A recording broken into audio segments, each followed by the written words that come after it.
The night is pitch black, and you can practically feel the fight between those two people grinding to a head. A boy drops to the ground with a hard, shocking thud. And they're left with one burning question: why in the world is a human even there? Then the guy sprawled on the ground pops up and shouts his name, Kasu Shibata. And he insists he's 24, clocks in at an office job, and spends his free time grinding survival-themed games like it's his favorite hobby. He clocks the suspicious stare from the others, then breaks it down. He woke up out of nowhere in a desert, dressed in nothing but his clothes with zero clue where he'd ended up, so he even tried to light a stick to signal for help, and when hunger hit, he had to cook just to get something to eat. In sheer desperation, the boy blurts out, "Please help me," and then fires back, "Wait, how can I trust you? How do I know what you're saying is the truth?" Shibata keeps insisting, "I'm innocent," and swears this whole thing is nothing but a misunderstanding. He shoots a glance at the elf over his shoulder, then drags his eyes down her whole body, so blatant it instantly irritates her. He snaps a huge kick into him right after he spits "Dark Elf," and Kusuk just can't wrap his head around why that hit even happened. She speaks because he's been staring at her body and even calling her a dark elf, and the boy blurts out if all those beams are really wild and violent. The long-haired, elf-eared girl snaps even harder when a human tries to brand her as wild and violent just to qualify her. Smug confidence on her face, she stops right in front of him, clocks the stare aimed at her chest and snaps, "What are you looking at?" And the boy blurts the truth without a hint of dishonesty. The elf shuts her eyes tight and pours everything into one focused breath. In the blink of an eye, right when Kosyu Shibata finally realizes he's alone again, stranded in the middle of the desert, and can't stop asking himself where the hell he is. Totally thrown off by everything exploding around him, he snaps his gaze upward, and there they are. Two planets hanging in the sky, Hakuro and Greco, until someone finally explains what he's looking at. Kasu keeps staring up at the sky, but he shields his eyes with his hand because the sun is brutal. And then he learns he's in Hizo, a different planet, where the Black Forest sits right beside the desert. Today's his first day in the desert, and he's still trying to figure out what kind of place this even is. Then his hands drift into his pockets and the question hits him: is there anything in here? Shibata snaps his eyes open and spots his smartphone, the house keys, and even a wallet stuffed with cash, plus a payment slip. That boy is still cranking the confidence up to max, fully sure you'll find a way out of that brutal desert. He's dead sure he'll snag a taxi somehow, or at least track down his city so he can finally get back home. Then it hits him this isn't Japan and it's not even Earth. He crumples to his knees on the ground, staring in shock. Sprawled on the ground, the boy kept staring up, still thinking, man, if only this was a game. Still, he knows it's real and that truth crushes him. Kasuk already knows this is Earth, but he still feels a wave of relief, because he's not seeing any dangerous animals out there. Kasu weighs his options, then locks in his first move, deciding exactly what matters most. Kazuk's first move was simple. He raced to lock down a safe shelter, because day one in this unknown place was all about survival. Chasing that dream, the boy cuts into a thick forest, and suddenly he's not stranded in the middle of nowhere anymore. Because Kusuk's a beast of a gamer, he replays every match he's ever fought, then starts brainstorming. What can he do right now to build himself a shelter? He scoops up a handful of stones and decides to forge tools from them. Clutching a stone knife, the boy steels himself and declares it's time to explore. It feels safer than ever, and with zero hesitation, it charges into the thick, twisting forest. Right at the beginning, he's caught off guard by crawling insects and thorny bushes that scratch as he goes. So he stays sharp, and suddenly he spots it. The forest opens up in spots, plus fresh animal footprints trail through the dirt and claw marks rake the trees. Shibata shoots a glance up at the sky and realizes it's still blazing bright. So he decides to work while the light's on, ripping up dead branches, grabbing flexible twigs, and piling dry leaves to build himself a spot to crash for the night. And also setting up where they could crash for the night. The protagonist jumps straight into survival mode, crafting tools like a bow and a drill so he can start a fire for himself. He rubs the fresh material between his fingers and right away, hope flames up in his chest. A tiny ember is born and it instantly realizes it needs leaves to feed the blaze. Then, just as it's starting to grow, it flickers out. He keeps trying over and over again, every time the fire dies before it can catch. On the last try when the bow snaps, he still claws out a spark of fire. Kasuk huddled by the fire to soak up the warmth, then it hit him, he was starving. He's asking why fate keeps dragging him through all these horrors. He swears he never signed up for this, and he pleads for one thing: give him some real skills so he can survive this world. Starving with loneliness clawing at him with nothing to eat. He stares into the flames and vows that tomorrow he'll hit the hunt, scouring for water and food. The born player keeps spinning comparisons to the other games he plays, and then says that if it were a video game match, you're gonna hit the E or F key right here. The second he even thinks about hitting those keys, a screen snaps into existence. He's actually pulling it together, somehow controlling it. What's right in front of him? Why is he even staring at that? He locked himself in his head. Shibata realizes it's all in his head. He's truly the one controlling it, so he fires off a few more tests, pressing tab with nothing but his thoughts. Then an inventory suddenly pops into view, as he apparently finally learned how to take control of everything. He's moving forward using nothing but the raw power of his mind. He finally claws his way into the crafting menu. Then he erupts into a massive celebration, soaking in every hard-earned win. Kaushik snaps to the truth. He's trapped inside a survival game. Because it's the one he used to play with, he pauses and wonders what he's supposed to do next, only for the hero to shrug and say he already brewed up every material he could get his hands on. Then he glances at the ground and spots a knife, a water canteen, a bow, and a bunch of other weapons and supplies waiting there. Shibata starts blasting through tests of every stone and wood tool and gadget he's built. Even with zero skills and only a few scrap tools, he still grins like none of it matters. Once he realizes he can forge any tool he wants just by thinking it into existence. Even Shibata gets access to a whole inventory, where he can stash his stuff and gear safely so he doesn't have to lug anything around himself. So he decides to wait until tomorrow because this is nighttime, and stepping out right now would be a death wish. He collapses beside the roaring fire to try and sleep, but his hunger won't quit.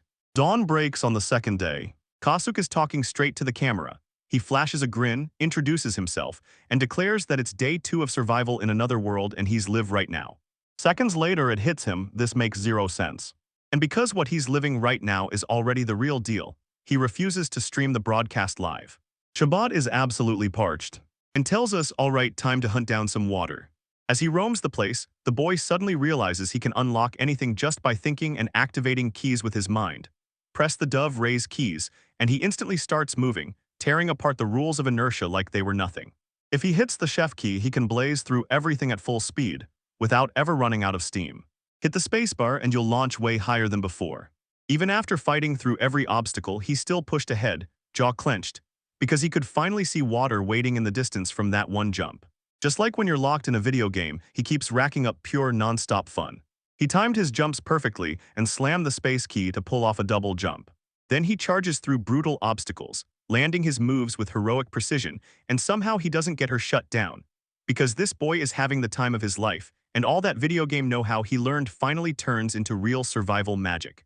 Kassup sails over a stone, slams down with a huge thud, and then, bam, he finds a massive animal frozen solid on a rock, staring right at him. He stares at the animal, totally baffled, like he can't even figure out what it's supposed to be. They're both stranded in the middle of nowhere, just the two of them, no one else around. Shibata sees right away that the animal is pure trouble, and he can't stop asking himself why everything went wrong. Then the animal locks in on him at the stairs, and Shibata just keeps staring back, frozen in the moment. Right then, the animal bolts straight toward Kazuk, and he throws himself into a full sprint to keep up. But that creature keeps ripping ahead, so he snaps into action and reaches for the spear he'd carved with stone and wood the day before. He hurls the spear at the animal, but his aim is trash, so it sails right past and misses. He yanks the spear free from the ground, rage blazing in his eyes, and dives right back in, trying again, no hesitation. Right then he drives the spear into the animal, only for it to snap back. Even hurt, it lunges at Kusuk again, hurling him flying across the ground, and when he finally catches his breath, he sees it. The spear is broken. Still, the beast crumples and hits the ground. He spots the spear jammed deep in the beast's throat. He struck the moment the creature was at its weakest. He snatches the axe he forged and starts swinging hack after hack, until he beats the lizard beast down. But when it finally hits his first real bite, it's raw lizard meat, because of course it has to be. He stuffs the animal's corpse into his inventory, saving it for later when he plans to eat. Soon he realizes the body is gone, yet the pool of blood is still sitting right there where it happened. Kasu darts out of there as fast as he can, because one drop of that blood could lure the next wave of animals straight to the scene. While Kasuk's trekking, he stumbles on a lake and his eyes light up. Perfect, he mutters, and he starts making a water bottle to stash the water. He's brutally thirsty, but he knows he has to sterilize it first, because one bad sip could wreck him and he can't afford to get sick right where he's stuck. Kamasuk scrounges together 50 water bottles, then proudly announces that his inventory is officially packed with them. He's convinced that if he does this, he'll stay full for a long time and won't have to refill his water. Kusuk digs into the menu with his thoughts and spots a section with drinkable water, perfect, because it would cut his time in half. And yep, another icon might let him grill the meat too. For now, Kasuk's practically smiling because he's got water and fresh grilled meat at last. He slams another button, no clue what it does, but he presses it anyway. Right now, that tiny 1-liter water canteen snaps into an oversized plastic bottle. He's stuck there thinking, did the button actually process and sterilize the water, or did it just magically pump it up by 5 more liters? Rage hit him, and all he could think about was one thing: he was dying for a drink. He doesn't waste a second on the details. He chugs a huge gulp, then declares with full confidence that the water is perfect. Ravenous, he snatches up the lizard meat and tears into it, his first meal since he landed in this world, and he swears it tastes just like chicken and it's insanely delicious. He finally feels full and not thirsty anymore, checks the sky, and realizes it's still daytime, so he's got time for a few more chores. That's when he decides to start building up the base just so he'll have a safer place to crash tonight. He yanks open his inventory, snatches his shovel, and right then, he's ready to start digging a hole. The first thing he does with the shovel is slam it into the ground and dig a hole all the way around the base. With that in place, not a single animal could sneak past that spot and reach him. Then he taps another icon in his menu, so he can turn raw land into something usable, farm fields, dry bricks, and more, so he can keep building his brand new home. Kasuk starts tearing into every tool and item he can build, questioning what they're really good for, and how this would make surviving in the game feel way easier for him. Then he whips up a net and settles in to catch some rest. The moment he hits the bed and shuts his eyes, a brand new presence suddenly materializes. Yeah, it's probably that girl from the very start, the elf. Then she stares down at the boy sprawled on the ground and moves in to talk to him.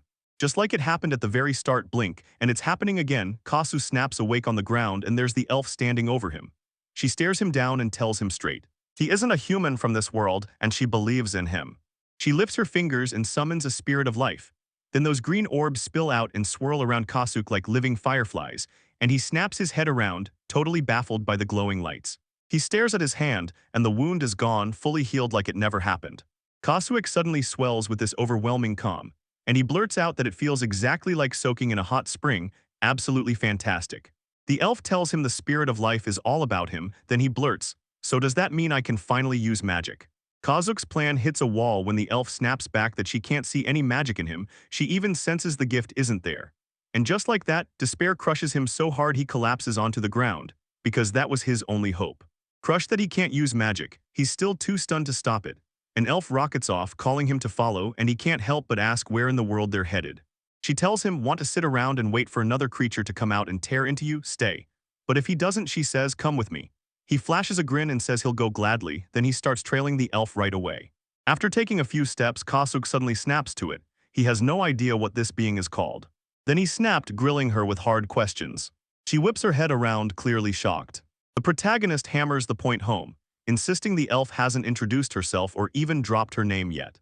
She finally admits she messed up, then introduces herself as Sylphil, the long-haired girl, claiming she's one of the guardians of the Black Forest, and there's this one human everyone fears, the Witch of the Black Forest. Kasu can't help asking if she's famous, and Sylphil flat-out says, in that region, nobody lives under a rock, her name is everywhere. On day 3, Kosyu and Sylphie hit the road again, pushing forward step by step. Exhausted, the boy blurts out that they're nowhere near their destination and that he's been trudging since daybreak. But the forest witch fires back that he's got no real masculinity. And though her words sting and he starts to get irritated, Sophie smoothly wipes it away and tells him to look at what she's seeing. Kasu takes a few steps and then it hits him. He's closing in on the village. Shibata's jaw drops when she sees it, huge, gorgeous like a dream, and then Sylphil steps in, walking right alongside her as they head to the village. Right there, they greet him with open arms, rose petals rain down on his head, and everyone treats him like he's come from some other world. The forest witch hands him a necklace, and the boy can't stop staring at it, wondering if it's just a fancy fashion thing. Then Sothio steps in and tells him the truth. It's not decoration, it's a charm meant to shield his life. Just before Sylphil and Kasuk step into the village, a pack of monsters lunges into the air, shouting for them to kill the hero and burn him alive.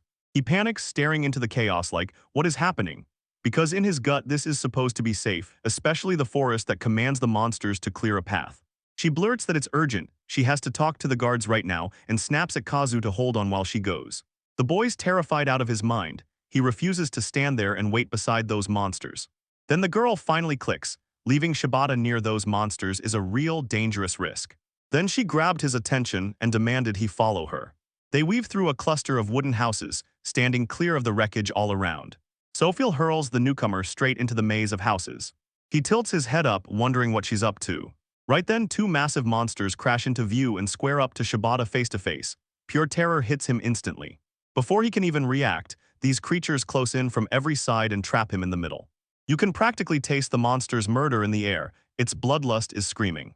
Then Shibata can't stop wondering what in the world they're even doing. Just as he does, the monsters surge in and tear into the scene. Smoke curls in the distance. Then Sylphil bursts back in, grinning, and says she tracked it down. She steps right on Shibata and he crumples to the ground. Then Shane, the forest witch, strides in and declares, "He's mine," warning everyone that nobody gets to lay hands on what belongs to her. The boy gasps that it hurts, the monsters exchange confused looks, and Shibata keeps choking out, "I can't breathe." Kasuke is still pinned to the ground, locked up tight.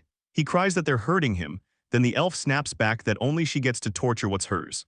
The monsters stare at her with cold pity and say nothing. Then she snaps her orders, and everyone scatters the moment she tells them to leave.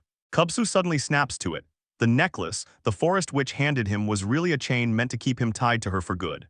Sylphil then spills it. She tossed that chain on Kasuke because that's just what you do with a dog, calling him like an animal and declaring straight up that he's her property now. Kasuke can't wrap his head around it. Why would those monsters attack like that? Right then, Sylphil steps in and tells him the village's outer areas are reserved for refugees. Then she launches into it, why this village exists and how everything here runs under the hood. As they stride along, she keeps talking, pouring out the explanation like it's the last thing she has to say.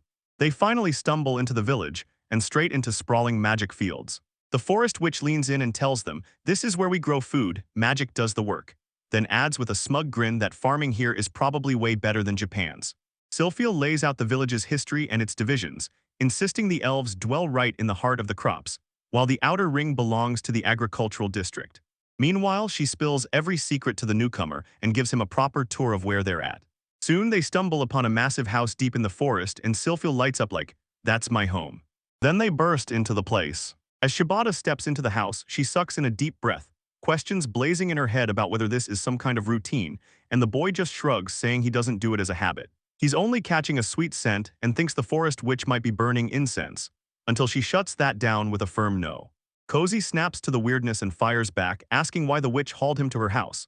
She insists there's no real reason, maybe she just found him entertaining, and Cozy shoots back that she's straight up lying. Then she finally bears it all, saying the real pull was Shibata's identity, what he's dealing with and what he can do, and that everything else will hinge on how he chooses to see the world. The elf keeps insisting that this sacred realm is packed with legends of the worshipped god, and that sometimes he sends people for a reason, and she's sure Shibata is one of them, but the boy snaps back, saying she'll regret it soon because he has no magic and nobody sent him. With a sharp, questioning look, Sylphil asks Shibata if he's got some strange power, and when the protagonist speaks up, he tells her, "You'll find out," because she saved his life. He's grateful she's alive, but he warns her straight up. His skills can turn dangerous fast depending on how they're used, so he won't risk testing them in a world like that. Stoffel tells him straight up that if he talks, her lips stay sealed forever. Then she rises, and Shibata can't help staring, totally drawn to her. Knowing she'll keep quiet, Shibata decides it's time to show off what he can do. He brags that he can stash things away, and even summon new creations out of thin air. Then he slams the finished hatchet and spear down in front of you like, "Look at what I forged." Snatching the elf herself off guard. Clutching the spear, Sophia couldn't help but stare. How in the world did a total novice craft something this wild? Then Shibata finally gets it. She didn't just show off, she played him like a fool, and her body was enough to pry the valuable info right out of him. After all that, the boy snaps with irritation. He refuses to look like an easy meal for the forest witch.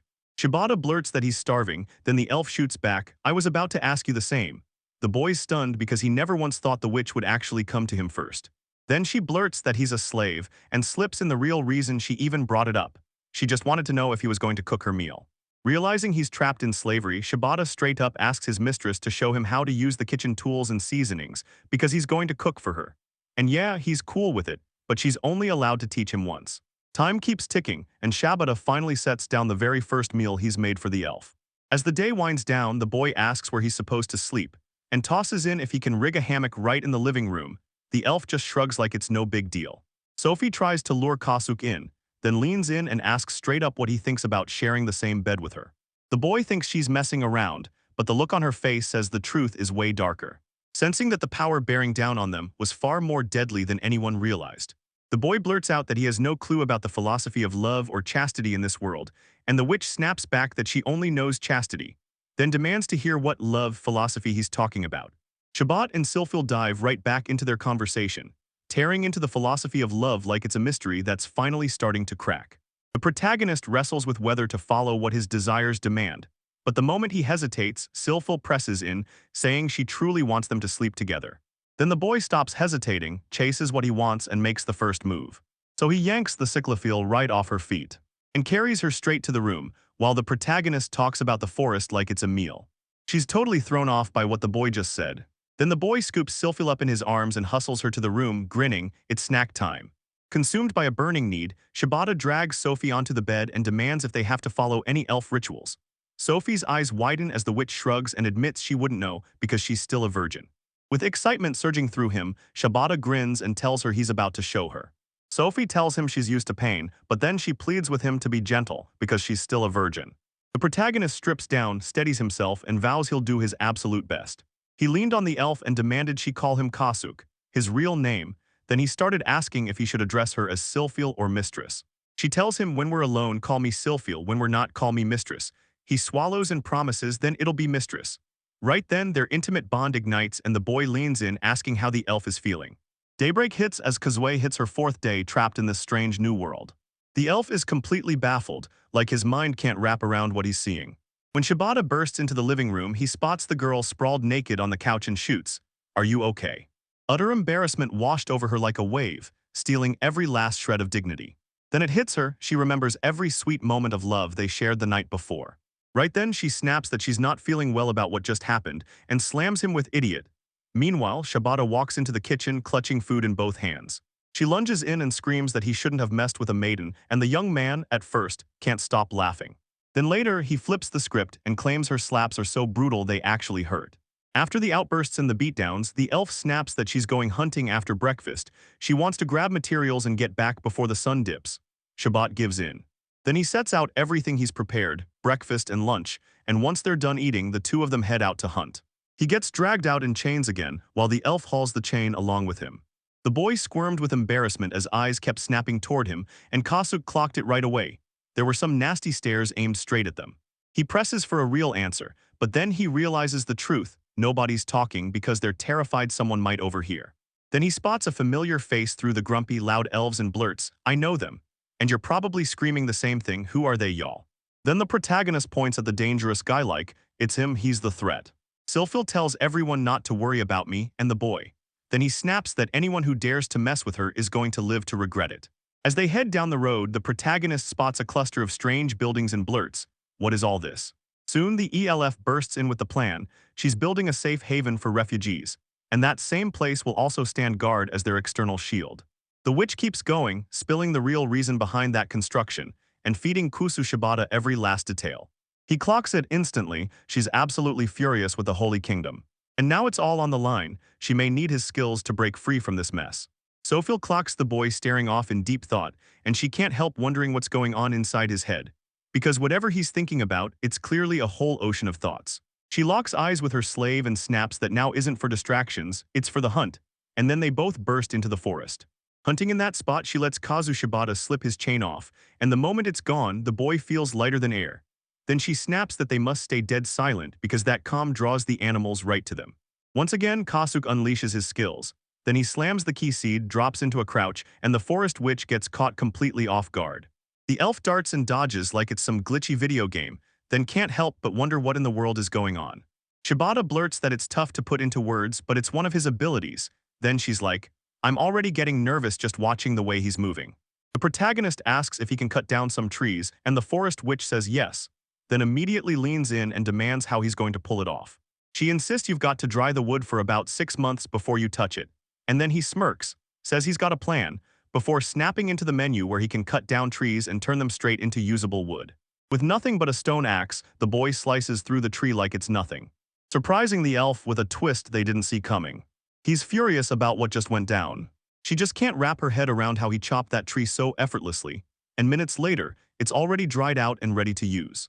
He blurts that it's just another one of his abilities, and she's so lost her head feels like it's about to burst.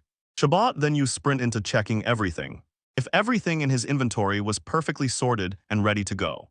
Shibata's hyped over what he just did, so he promises he'll keep chopping down every tree in the region. But the elf snaps back that he'll only cut the ones she tells him to, and he nods and agrees. Time drifts in Kasuk's world, and he dives into his inventory, bam, about 50 trunks staring back at him, way more wood than they should have in such a snap. He shrugs it off like, it's all good, because in just this little time, they've already got enough wood to last them through the rest of the days. They keep marching, then lock in on the next move. With wood finally secured, it's time to start hunting for minerals. The mountain's cold, towering boss. Then, out of nowhere, something on the ground suddenly snags their attention, like it's calling their name. Their faces go pale as a monstrous thing bursts up from the ground. They all get spooked and Silphil snaps at Kazue, stop fooling around and focus. Then they stare ahead and a monster lunges toward them. The protagonist can't help it. Fear crawls up his spine as he stares at what's happening in front of him. With a ton of legs and this massive antenna looming overhead, the monster is absolutely gigantic, and Shibata can't believe what he's seeing. Then the boy's mind snaps. If this monster is only the first one he's faced today, he's probably already done for. The elf snaps orders, careful its stomach is packed with poison. Then boom, a brutal scream rips through the air. Charging at them, the monster lunges and unleashes the attack. Sylphia snaps into action and lands a sharp strike on the monster before it can react. Even with injuries, the monster still claws forward with a deadly stinger that can blast at them, and Shibata jumps in, trying to make it count. He snatches a bow and arrow, taps that left button in his head, and lines up the shot right at the monster. And when it lands exactly how he planned, he realizes his trick actually worked. Then the monster crashes down hard, hitting the ground with a bone-shaking thud, and even wounded it keeps charging straight at them. Sylphie's about to flip the switch and go into full action. She yanks the sword off her back and, with one fatal strike, he smashes the monster, and it finally collapses dead on the ground. The Deuce throws a wild celebration, shouting victory after crushing the monster. Shibata can't help but wonder, does this creature taste edible? The Elsas, yeah, the ones with poison in their glands and guts, are worth a fortune, and she lays it out. The boy could just hack off the legs, salt the meat, and boil them to eat, then use the tougher hind legs for some other tool. She decides to drag the whole creature back to the village, because it's worth a fortune. Then the protagonist shoves the entire monster into his inventory like it's no big deal. He digs through the figure's inventory and learns the creature's real name, Gizmo, and yeah, it's unmistakably a monster. The second monster hits the air, Sylphil jolts. She never thought something like that would be right here. Kasuk cuts in, saying it's native to the Amit Desert, and the moment he finishes, the forest itself seems to whisper that the nightmares she feared most might be striking right now. Then she lines in and demands, do you even remember the refugees who dared to cross the desert? That long-haired girl keeps talking, saying the refugees are getting slaughtered because these monsters keep hunting them. And then they exploded in numbers, multiplying like wildfire. She can't swear it really happened for sure, this was all back so many years ago. It's been 2 long years since this village last took in refugees, and the gizmos probably wiped them all out, so that can only mean one thing. These monsters are multiplying near this desert. Sylphil snaps into action, yelling that it's time to head back to the village, because more gizmos and monsters could start popping up any moment. Shibata finally gets it. Being in the Amit Desert was pure luck, because if one of those monsters had attacked him today, he wouldn't have survived. Then the Dew races toward the mountains. They stumble on minerals like magnetite and piles of sand right there. Kasuk gritted his teeth and hauled ore non-stop, because he can only build and create when the right materials are right there in his hands. He manages to scoop up a solid haul of magnetic sand. He grins, then fires up a basic furnace to start forging those items himself. Then it breaks down what kinds of materials you're dealing with. He's got to build the workbench, no delays, no excuses. Shibata had to slam down 40 nails and plant 10 wards to make it happen. But to build that lair, he'll need extra supplies, 20 pieces of steel and 10 mechanical parts. While he's building, Sylphil isn't anywhere around. She's already slipped off somewhere else. While she's gone, the boy keeps crafting, grinning as he tells her he'll sneak a quick tour of the whole place. In just a few minutes, he slams together a sturdy workbench like it's nothing. He admits that even though it felt fast, it still dragged on way longer than he ever expected. Then he decides to scan his surroundings, hunting for answers. The protagonist stares over what he just cooked up, and suddenly realizes the mystery is just a super simple furnace. But before he makes that call, he has to hit the workbench first, no exceptions. He keeps double-checking every required material, pushing to level up that workbench even more. Right as he grabs the exact materials he needs, he notices new stuff, totally different types, starting to pop into existence. Shibata pauses, weighing whether he has to meet specific conditions to crack open these resources. Then he realizes something's off. The menu he's tapping into has changed. As soon as he taps in, he's hit with a menu, only his status and abilities laid out for him like a cheat screen. In this menu, you can track his hunger, thirst, energy, and fatigue, then push forward to level up his abilities. Baffled by what he's reading, Shibata can't help but wonder, does this thing even come with a guide to learning these powers? He taps through the menu and learns exactly what can sharpen his skills, and what's quietly dragging them down. Then he spots a new button and hits it. Kazug taps open the achievement menu, and right there he spots the stuff he's already pulled off. He's crafted his first item, grabbed his first resource, mined his first mineral, and even cleared his first hunt. Out of all those accomplishments, a few are still sealed shut, and he hasn't even figured out what's hidden behind them yet. Then it hits him, if he wants a workbench upgrade, he has to unlock other achievements first, and that's why he can't build one yet. Among all the insane things Kasuk managed to pull off, he racked up achievements left and right. Is the one where he finally pushes everything over the edge and brings yet another part to full climax. If he was smiling about it, it's because he'd already taken Sylphiel all the way the day before, during their intimate night, and in his mind that means he earned points. The boy treats it like he's racking up achievements, but he still can't figure out what those points are even for or what he can trade them into. As he fights to decode what those points mean and what he can access, he realizes something crazier. His relationships are being tallied as skills too. Right then, Sylphil bursts in and snatches the boy out of nowhere, leaving him completely blindsided. The elf rips into him, saying he wasn't paying attention, and if that had been a monster, he'd be dead already. He swallows his pride, apologizes for dropping his guard, and she hands him some hunts, ordering him to stash them in his inventory. Meanwhile, Kasu shows the woman the materials he's been crafting, watching everything he built unfold before his eyes. Sylphiel wonders, if he doesn't have some kind of magical tool that sweeps up items at lightning speed, then what in the world is going on? The forest witch declares that the boy is special, and he instantly nods, because if that's true, then she has to protect him, right as he begins stuffing everything into his inventory. Right then he pulls out the lunch they packed, and it's still warm. Sylphiel stares in shock, thinking, how is that even possible? He explains that the inventory runs on this weird slow time thing, so the lunch he packed while it was still hot somehow stays hot all this time. Thiel blurts this can't be real, and swears his powers defy the world's logic, so they pull over to grab something to eat. Sometime later, the two finally reach a house hidden deep among the trees in the middle of the forest. Sylphil bursts in, saying she's got an urgent report that has to reach the elders right now. The young man at the door offers to pass along her message, then pauses, noticing the forest witch came with a human. Slyphil shrugs off what the doorway warns, shoves past him, and declares she's going in anyway, so the other elf snaps back that he'll deliver the message instead, and that this isn't a place for someone dirty like them. The forest witch snaps with rage and slams the other elf right in the face. Then she warns him, sharp as a blade, that if one more joke slips out, she'll kill him. Shibata's mind is laser-focused. He's got one job: don't mess up and upset Sylphiel. After pacing through the house for a while, they finally reach a spot that shocks the protagonist to their core. A massive hall looms in front of them, and right at the center, a table sits packed with people. They lean in and whisper, who's stepping into that house? And they're certain it can only be the cell field. Then the elders finally step in, women in hooded robes crowding around the table, some wrinkled with age, others still young, snapping into attention as they say she hates them, and they can't believe she came back 2 days in a row. The forest witch claims she's right here, even if it's only ink in a report. Then one of the elders snaps, wondering if the human she found in the woods is the very boy walking alongside Sylphiel. The elders trade worried looks, sizing up Kasuk and deciding he's got zero magic in him. Right then, Sylphiel snaps her orders. Kasuk, go yank the antennas out of the warehouse. An elder shoots her a question, did she really take a human as a slave? Kasuk doesn't hesitate, he rips the antennas free. Sophie rushed to the elders and blurted that gizmos had been spotted in the forest, so she came to warn them. Then the elders murmured that, yeah, it really looks like exactly what it seems to be. The women start talking, heads spinning with calculations, trying to stop those gizmos before they slip through and keep wrecking their region. Shibata snaps out of the chat, his patience draining fast as he starts plotting how to wipe those creatures off the map. One of the elders starts calling Sylphiel Sylphagen, and the moment it lands, she snaps, no more of that name. Then she presses the forest witch hard, firing questions about why she kept that human around in the first place. Was it just because he was useful? After the confrontation, the elder drops a bombshell. She claims she already knows exactly what Sylphiel did to Kasuk and Shibata on that first night, shocking everyone in the room. The elf reels at how she ever convinced herself Sylphiel truly had an affair with Shibata, and the elder shuts her down with a simple truth.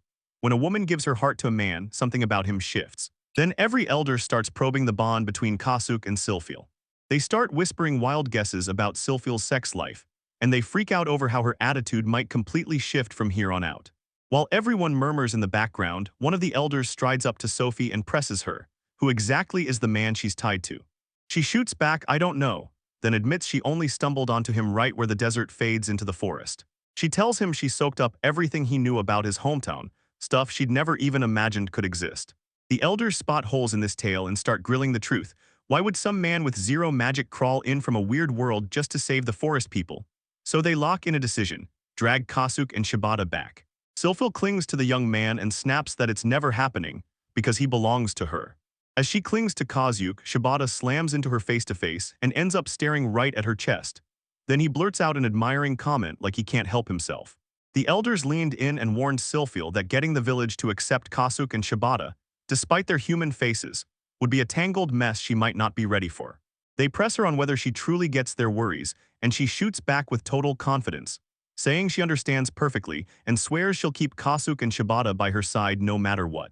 Sylphil snaps that she and her slave need to get out of there, and right as they're leaving, the elders lean in and demand the young man's name. In Shibata, he steps up and tells everyone, "I'm Kasuke, just call me Kasuke." Right now, they tell him to babysit the simple Sylphichins and keep them safe, because she's the kind of careless girl who will mess it up in a heartbeat. He tells them, "Don't worry, I'll do my best," then turns and bolts out of there. The young man muttered a few words, and the elf just stared, completely lost. She thinks it might be some kind of spell, but he swears it was only a simple word of encouragement. Then he leans in, asking if she's okay. Sylphil admits her fear about what comes next, warning the elders that Kasuke might not even be accepted in the village. The elders, of course, also tell them the same deal. If Kasuke wants any chance at respect, he has to protect the refugees, so that's why they're calling him a Meribio. The biggest headache is that unfinished wall meant to protect the refugees, and the girl insists they can pull it off. With how things are going right now, it'll be done in just 6 months. But the protagonist leans in and says, "I think I've got a solution." He leans in and tells Sylphil they've got to scavenge key materials and start crafting the missing ones, like bricks. He tells them, "I already filled you in on my powers, now I'm about to prove it for real." Right then, Kasuke Shibata kicks things off, turning his materials into living, moving things. Sylphil stares, completely stunned. Within minutes, they slam up a wall from nothing. The elf's jaw drops at how fast and effortless he's putting up the wall, and then he leans in, smiling, and promises her this is going to be a piece of cake.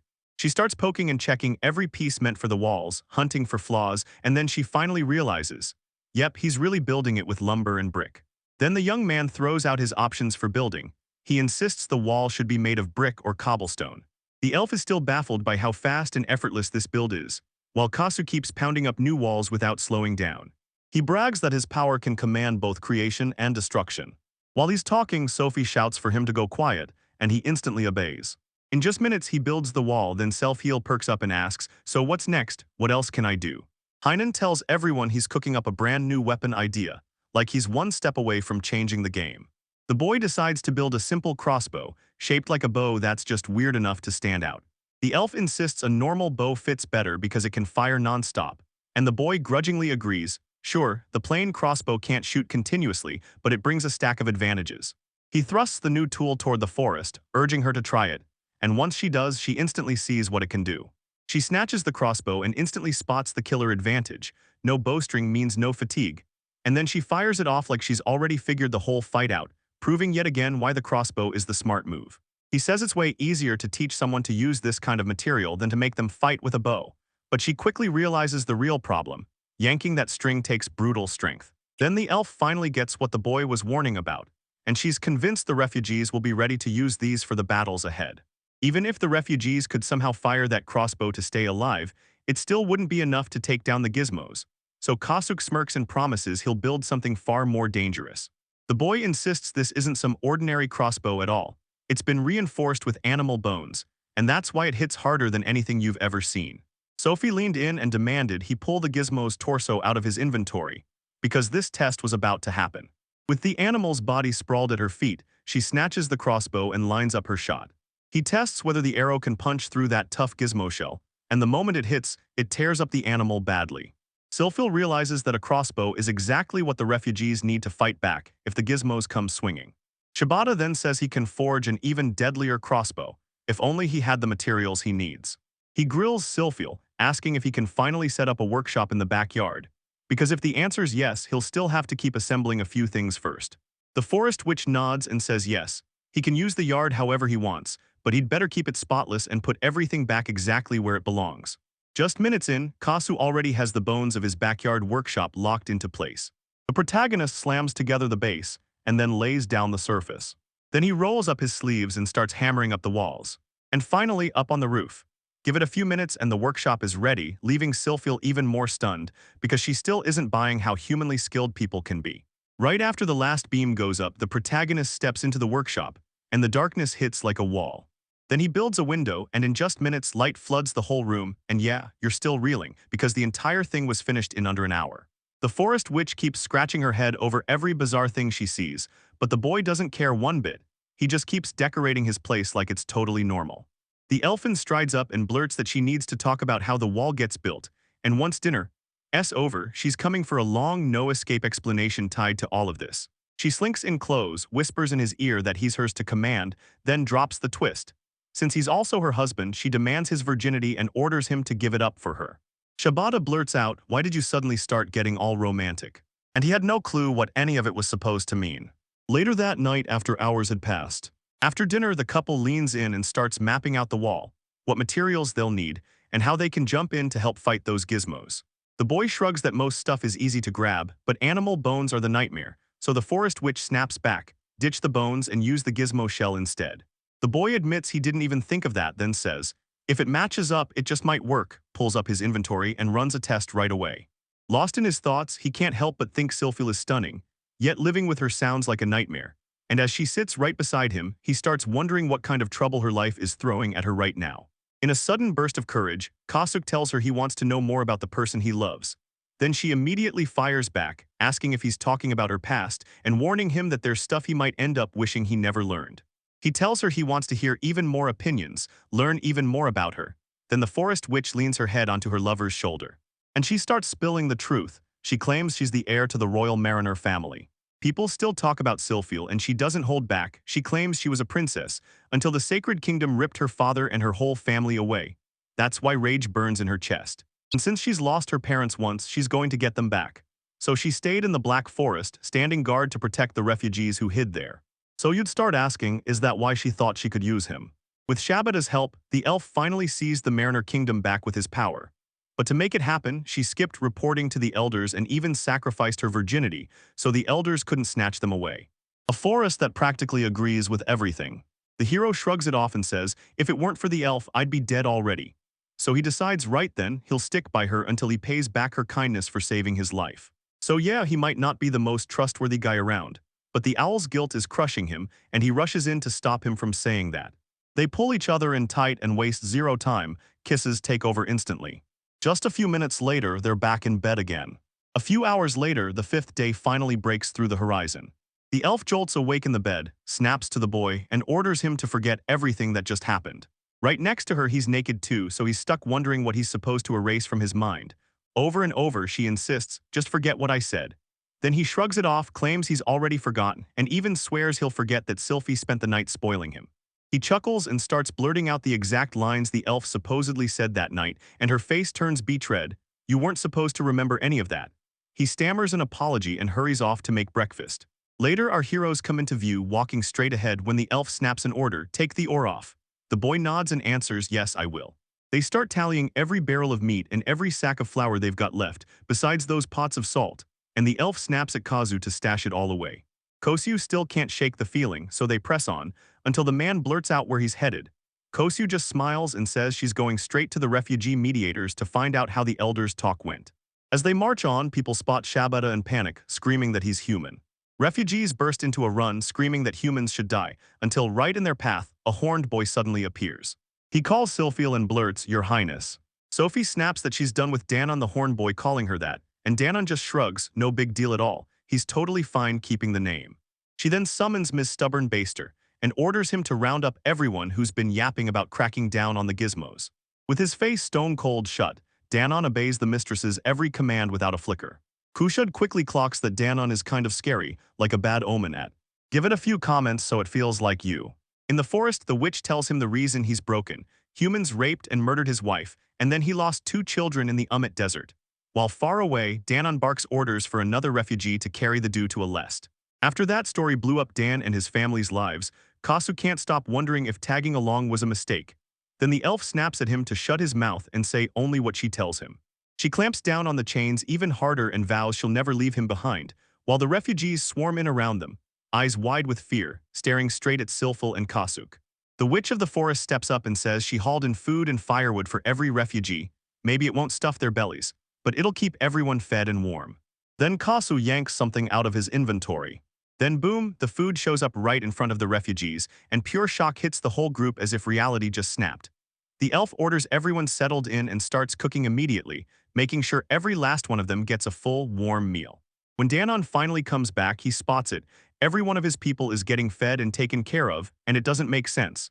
He grills everyone with questions until Sophie steps in and tells him the truth. She rounded them all up, then brought food, water, and a few extra supplies to keep them going.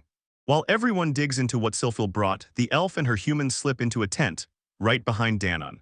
She rushes to apologize for cutting everyone off so abruptly, then the other refugees, scrambling around like dogs and cats, lean in and ask, "What can we do to help?" She says this is all about the gizmos, and the elders already warned them long before they ever sat down to meet the refugees. The three leaders, known as the cats and the dogs, kick off their story and lay out everything they talked about with the elders. Then the elf leans in and asks what they focused on most, and they say it all came back to the wall. Silfield steps up to the mic and brings Shibata into the spotlight. She's dead certain he's the man who will take charge, the one who makes building that wall fast, clean, and efficient. Then the forest witch snarls that she kidnapped him to chain him as her slave. Yet the second she surrendered her chastity to him, she flipped the whole story and became his lover and his wife. Everyone's jaw drops as that bombshell lands. Danon snaps completely, refusing to believe Silphil could ever pull off a bond like that with a human. Everyone instantly calls her actions ridiculous, like they're the most absurd thing they've ever seen. People are basically shaking their heads at her latest moves, because come on, that's just ridiculous. Everyone agrees what she's done is downright outrageous. Out of nowhere, a new person bursts in and they scream at everyone, "Calm down." Sophie straight up tells them, Shibata isn't just not average. He's more than human from the rise because he's a Marabito from another world. She tells them they won't believe her, but once she sees his skills firsthand and talks with him herself, she realizes he could be exactly what they need to help build the wall. Danon cuts in, and suddenly everyone thinks the young man might have tricked the princess. Then the others crowd in and say they can't feel a single trace of magic on him, and worst of all, he doesn't look strong either. Suzuki suddenly feels the pressure ramp up, and Silphio tells him she gets their doubts. She wants everyone to trust her completely, no doubts, no judgment. Every refugee stands on edge, staring at the couple like something big is about to snap. Sophia fires a command at Shibata, telling him to open up and say a little about himself. That human leans in and starts telling his story. And just like that, the refugees choose to trust him fully. Danon swears he'll trust the princess too, but if she dares betray him, he'll spear her through the heart with his own horns. Then they step up and introduce themselves properly, like the start of something dangerous.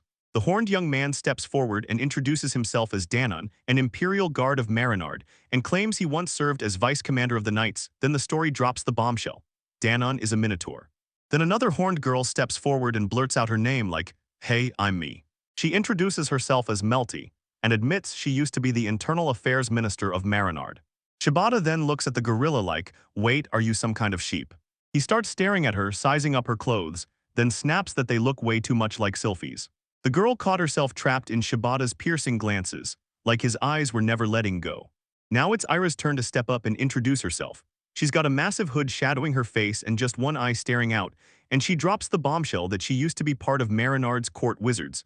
Shibata studies her for a beat and calls it out.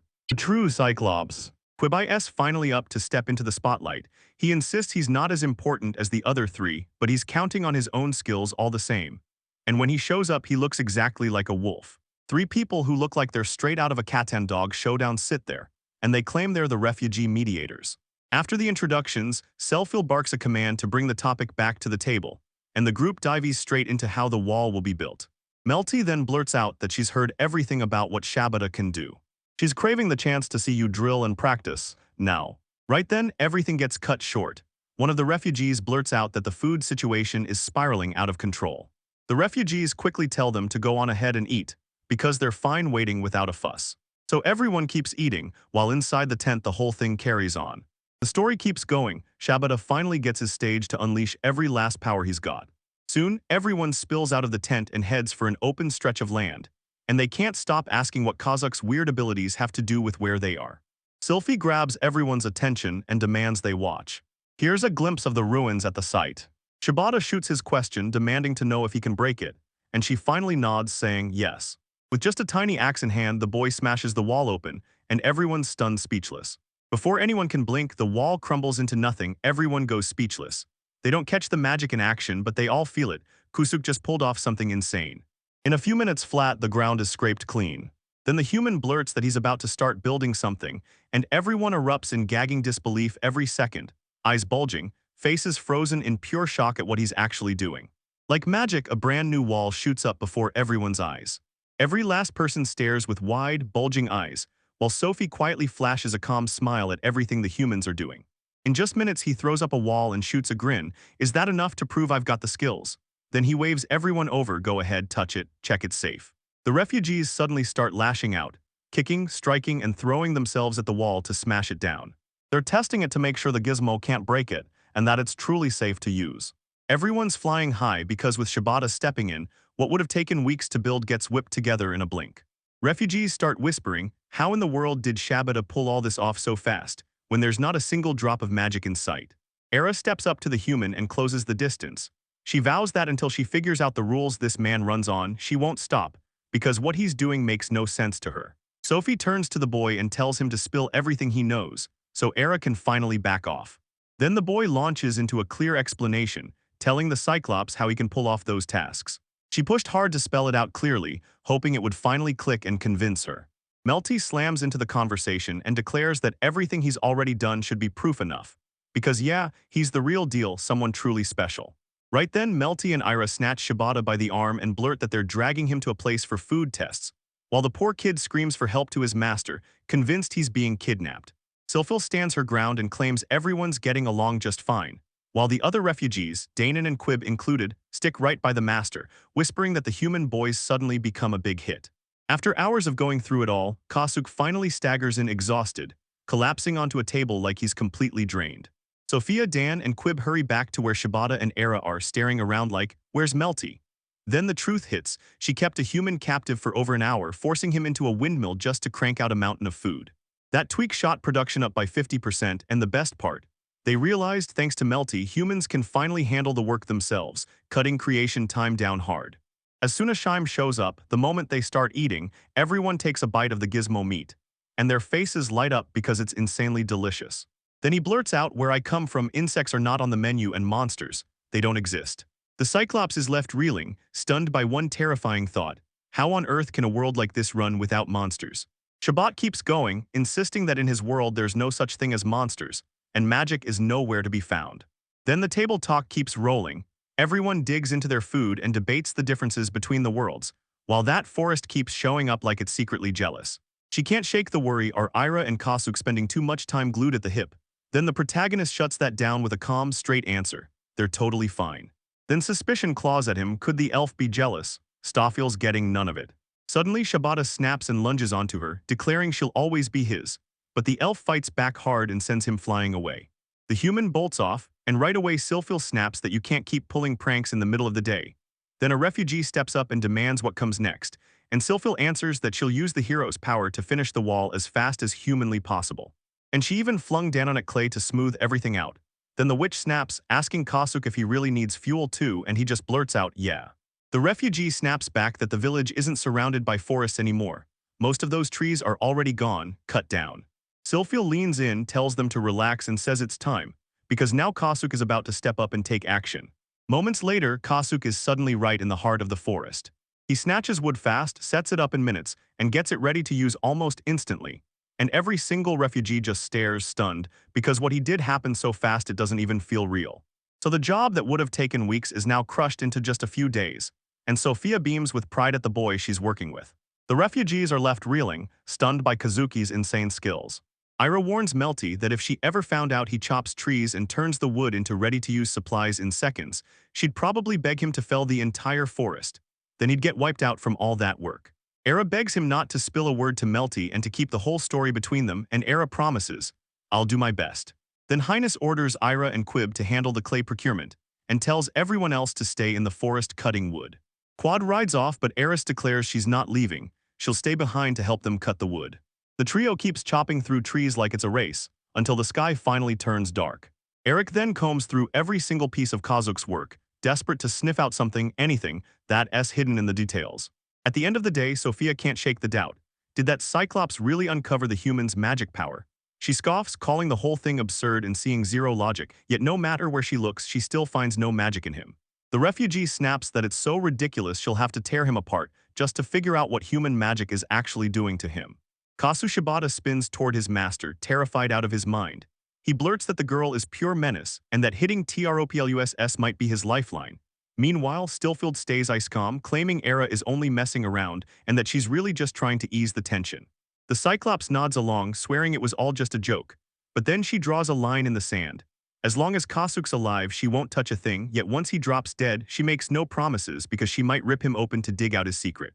After chopping wood all day and cooking for a crowd, Shibata is wiped out, and with the forest witch at his side, they finally start trudging back home. The witch praises him for a job well done, and he's just like, "Yeah, I earned that." Then he snaps open his inventory and starts wondering what else is hiding inside, until he finds a piece of bread that's still warm from this morning. He remembers that the refugees handed him the bread, and that's when he cheers for the boys, finally accepting himself and letting them see the real him. Silphio beams at the boy, and together they stride on toward the village. Then she leans in and asks, "So what do you think, will everyone actually get along with you?" He's convinced they'll come through after all. Melty's more than proven his worth, his skills speak for themselves, so Ira plays nice as long as she keeps chasing the spark in what he can do. Quibai's totally clueless about what's going on in his head, but she acts friendly anyway, so he shrugs and admits he's got a tough side, yet insists that if he keeps being honest, everything will work out. As he talked non-stop about everyone he'd met that day, Kosup slams out a warning, "Don't hand crossbows to just anyone. That weapon's terrifyingly powerful, so if anyone twists it for evil, things get dangerous fast," and he's convinced it should be locked only in the hands of a truly trustworthy group. As soon as she hears his words, Silphil realizes the truth. Shabat doesn't trust just anyone. The boy snaps back, "No, it's not like that," and vows to keep making crossbows, then hands the whole call over to Silphil, trusting her to decide exactly how many get sent to the refugees. They finally hit the humans' workshop, and right there in the workshop itself, everything goes down. Shibata cracks the news, "You're starting production tomorrow." The main character starts digging into what he's got, checking every material like it might decide everything, and tells you exactly which objects you'll need to craft a whole pile of crossbows. He even kicks off production right away, and by the very next day he's churned out a huge pile of weapons. Then Shibata catches on that he's sitting on more than enough materials to upgrade. The mistress fires off a question, "So what's this upgrade then?" And he grins, saying it's all about making his tool better or swapping it out with an update. He refused to hit the button and find out what would happen. A blinding, scorching light suddenly bursts out of the furnace he's using. Like magic, except it's a furnace roaring to life. Turns out that once it was simple, it upgrades fast into something way better and way more useful. Shibata yanks open his inventory and starts digging through it. And he starts checking those menus, hunting for any fresh new features. After the oven's update kicks in, he can level up his workbench, forge a deadlier crossbow, and churn out multiple blades and armor like it's nothing. Sophie stands nearby, clocking every move the boy makes, then blurts that Danon's long-handled axe was his main weapon, and she turns to Shibata, asking if he can craft one of those. Shabat takes one look at the situation, weighs his odds, and confidently believes he can pull it off. Sophie shoots back that it has to be an axe, one that lets Danon adapt in a snap. Trying to figure out what he could do next, Shibata suddenly realizes the weapon he's been imagining is now officially on his list of producible items. Then it hits him, an epiphany sparks as he realizes his thoughts can do even more, expanding his list of what he can create. While they scour the menu for every last thing Shibata can cook up, the forest witch yanked the boy from the workshop and told him, "Come with me just for a minute outside." Then she drags him to a nearby house and tells him these are the places they stash the spoils of war.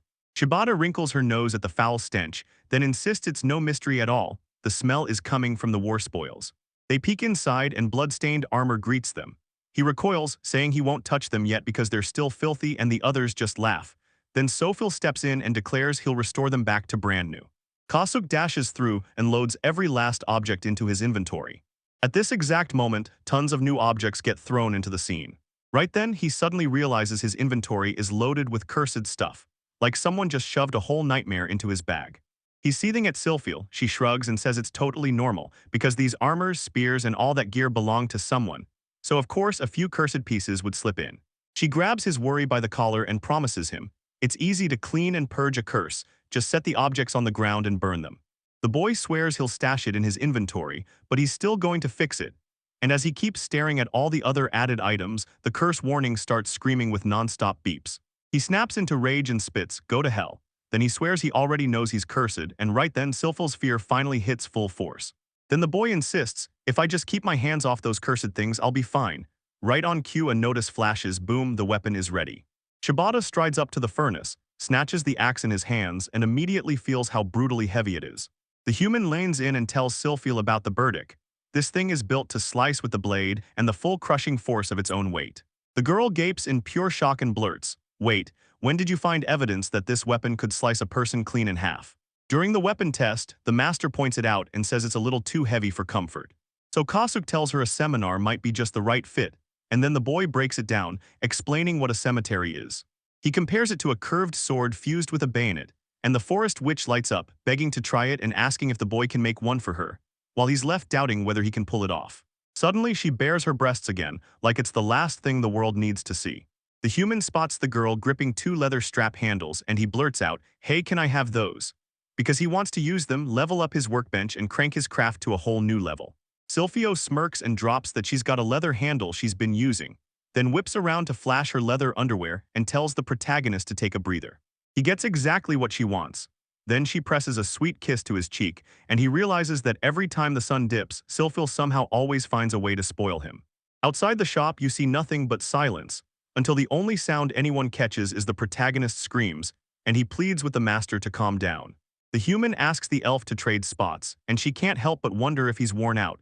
Then she shrugs, remembering what a good woman does, switches positions, and takes the lead herself. Kasuk tells her to slow down, since it's her very first time doing all this. They keep going wildly, almost like they can't slow down for a second. Silphil grabbed the reins and promised she'd take the lead. She burst out of her own denials and suddenly snapped into full intensity, and after that they kept having sex. And just like that, the sixth day dawns. When Shibata finally wakes, the forest witch is glowing with calm joy, smiling, fully rested, while Shibata's left wiped out and bone-tired. Feeling fired up, Sophia declares she'll give it her all today, then struts on while Shibata's chained behind her, and the whole crowd starts cheering and praising her. When they finally reach the refugee area, Shibata lays eyes on the mountain of clay and can't hide his awe. The master turns to Kazue and orders her to pass out the weapons he prepared the day before. Then she rips through the crowd and starts handing them out to everyone. And he even handed out the custom-built weapons for Danon himself. She begged for help to get this centaur hand delivered to the rest of the refugees. Danon grins at the gift and immediately cracks off the first test with his brand new weapon. He realizes it's more than a gift. It's the kind of power that lets him slice through a gizmo like it's nothing but paper. With a weapon gripped in his hand, Danon still can't wrap his head around it. How in the world does Shibata, just a kid, forge something like that in no time at all? Then still finally admits it. Those skills are absolutely insane. She barks an order at the protagonist, "Start the day's work right now." Then the human boy drops the bomb. He's about to set up a smithy installation, and he needs space right now, so he tells everyone nearby to step back while he clears the way and gets it running. In just minutes, smithy gets built up, like it's assembled in the blink of an eye. Then more furnaces start popping up like they're being summoned out of nowhere. Everyone's frozen in shock, like their brains can't even process how something that huge appeared out of nowhere so fast. Then it cranks out charcoal, perfect fuel to power those fierce forges. Air bursts in again and squares up to him, demanding answers about how he pulled it off so fast, like it didn't even take time to happen. As Shibata builds every furnace and gathers every tool the refugees might need, he drops another bombshell. He can mend any battered, worn-out blade too, and he immediately orders Silphil to check whether the refugees have one that's begging for repair. Once the first job is done, the real hustle begins. He dives straight into collecting the clay. Shabat's powers keep getting doubted again and again, and people keep asking how the clay vanishes. He just smirks and says, "I'm not getting rid of it, I'm stashing it in my inventory." While he works, the whole area can't stop scratching its head, watching the boy inch by inch, trying to decode every last clue about what kind of magic he's packing. Just like that, Melty pops back up, and Shibata feels the pressure hit the second she does. One moment she's gone, and the next, she's back to bossing him around, piling task after task on his plate. He tosses Melty's whole mission aside and forgets the girl too. More brick blocks slam together in front of the refugees, along with a bench, while they still can't make sense of what's happening to them. As Shibata got a rush of leather this morning, now he can level up his own bench. He shoots everyone a warning, "Don't stare at the upgrade, looking straight at it can make the whole scene light up way too bright." Everyone whips their gaze away except Ira. She promises she'll watch his every move, clue after clue, until she finally cracks what kind of magic he's got. With the banter upgraded, the whole thing blows up even bigger, making Shibata's work feel almost effortless. Right then, Era shoots up in a panic and screams, "I saw it." Shibata presses the girl, asking what she really saw, then she just smirks and says she caught only a glimpse. And when the upgrade happens, the lights flicker the same way as sacred magics. Lunch hits and everyone dives for meat and veg sandwiches, piled up with sweet treats and spicy flavor, courtesy of the refugees who made sure no one went hungry. Everyone crowds in and digs in for the meal. Sophia leans in and asks the humans straight up if they're going to keep working that afternoon. He nods and says yes, because they've already churned out enough brick blocks. Ira then blurts out that she's got a question for the whole trio. She boldly claims she hit on a clean, no-nonsense way to prove, once and for all, that Kasuk isn't from this world. Then the Cyclops steps forward and loudly claims, so she thought it all traced back to Kasuk's necklace. She tells him if you can rip the slave necklace off Kasu, that means he's not from this world at all. Everyone's on the edge of their seat, waiting to see what happens next. You'll see exactly what Sylphil says. Right then, she blurts out that the slave collar will clamp down and kill him the moment he tries to tear it off on his own. Shibata's mind races, screaming, why, what reason could this be? Then error cuts in. The slave collar feeds on the user's own magic, tightening them up and pinning them in place. Since Kasuk has no magic, the collar won't even light up, so for him, it's just a brutal, stiff necklace on a human body. Quibai starts to wonder if it's even true, then the human snaps, don't stare at me, I don't know if that's real. Next, they turn to Sylphil and demand give him an order. She, the master, commands him to strip down to nothing every last piece. He rises stunned because it makes zero sense, she could have demanded anything else. But if she's really set on it, then he'll obey. Everyone stares in disbelief as they finally witness Sylphil's real power crushing Shibata. No hesitation, he grabs the collar and tries to yank it off, praying he won't choke himself in the process. Right then, they finally realize Sylphil's orders have done nothing to him, because their heads instantly start flashing with every last sexual scene they've ever seen. Sylphil snaps him back to reality with a sharp hit to the head, then barks at him to stop drowning in his thoughts. Melty leans in and demands, so how long until you build that wall? The young man smirks and says, if we've got enough blocks, I can knock it out in about 2 or 3 hours. Melty tells them to wait until the wall is finished before they announce that Kasuk's in Morbiko and prove that the slave collar can't control him. Then they'll finally know whether Kasuk truly cooperated on his own. Sylphil then says, after you've demanded all these plans for the afternoon, we'll run a quick demo right after Kasuk finishes the wall, and if everyone's good with it, we start prepping immediately. Kasuk kicks off preparations to build the wall, then out of nowhere someone steps in and greets him, and it turns out to be Danon. The Minotaur snaps, baffled. Why won't the human touch the princess at all, even though that slave collar does absolutely nothing to him? Kasuk can't even tell what he's talking about and his mind races. What if those things are meant to hurt them? Then he fires back, I've got no reason to doubt you, and he adds, because she saved my life, princess.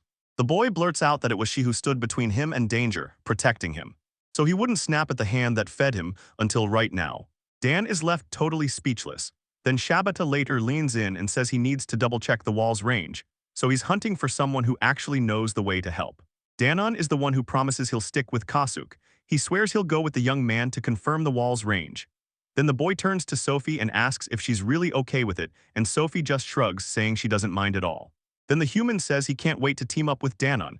Right away Danon snaps, warning him not to say Danon-san, just Danon, the same way he refers to the only Kazu. The fresh duo locks in and heads straight for the wall. When he finally pulled up to the wall site, Shibata and Danon crack open the job site and start sizing up every inch of the construction. Shibata paces, torn between putting up a massive gate and deciding exactly where it should stand. Once the gate was in place, the whole wall snapped into existence, and everyone stared in shock as he tore through the job on that massive structure protecting the refugee area. Kasuk bursts in, grinning, and announces he wrapped everything up way sooner than anyone expected. Everyone's eyes lock onto the wall. After he put his work to the test, wondering if that wall is truly tall enough to stop the gizmos from slipping right over it. Dan cuts in and tells him not to stress, because there's absolutely nothing to worry about. Gizmos can't even leap that high. They've got to rely on those brutal trickster legs and use pure deceit to get forward. Sophia steps in, gives the young man a quick nod, and makes it clear she sees he's done his task. Then she tells him, keep going, don't stop the demonstration. She shouts to every refugee, one by one, pulling them in with her voice. A huge crowd piled in to witness Shibata's demonstration firsthand. While refugees huddle around, elves come streaming in too, crowding up to watch what this human can do. Up on the wall's highest edge, where everyone can watch, Sylphil steps forward and grabs command. The elf unleashes magic and blasts her voice to an ear-splitting roar. She kicks off her story by rattling off everything Shibata achieved. Like he built that brand new wall from sheer will to shield the refugees from Gizma's attacks, while she keeps insisting Shibata isn't a human from this world. Shibata rolls into Rizu as a Murabido, an outworld dweller the gods and spirits dragged here, then tells everyone to brace themselves, because she's not asking you to believe blindly, she's got proof and it's this. Transmigrator Kusuk doesn't have a single scrap of energy in his body. Right here, the forest witch drops the truth. Magic energy lives inside creatures all across the world. Not just inside them. The trial rages on and they finally shout that the court mage's spell went wrong. I checked, and I'm certain there's no magic in the human. Then she demands the demonstration go on and everyone's eyes snap to the slave collar Kasuk is wearing. She makes it crystal clear. Nobody here could ever take it off, not even close. Only the collar's master can remove it. The long-haired girl snaps an order, take off the collar, and in just a few seconds he obeys. Everyone goes silent because that collar hits him and doesn't choke him at all, proving that not a single scrap of magic lives inside him. The elf bluntly says Kasu has zero magical energy and that collar did nothing at all. So yeah, that proves he's not from this world. To prove it's the real slave collar, she pushes the offer hard, letting someone else test it instead. She beckons 3 people up and declares she's about to paint them with the new color, just for a test. The mistress slips that collar over the necks of all 3 at once. At first, she snaps out an order, and he obeys without question. Then she asks him to get it off, and suddenly it turns into a choking mess. So yeah, this thing is real, and it works for real. And as the ultimate proof, she shoves the collar into someone else's hands, tells them to put it on Kasuk, and orders him to obey. The girl snaps the collar back onto the human, sliding it into place like it never came off. They demand he kneel, but he refuses, deadly calm, and everyone around him is left staring in total shock. Shibata pops the collar off again, smirks, and declares, I've already picked my master, and this time it's stealth. The elf's emotions spill over, she blurts out, good boy. Then she snaps the collar right back onto him.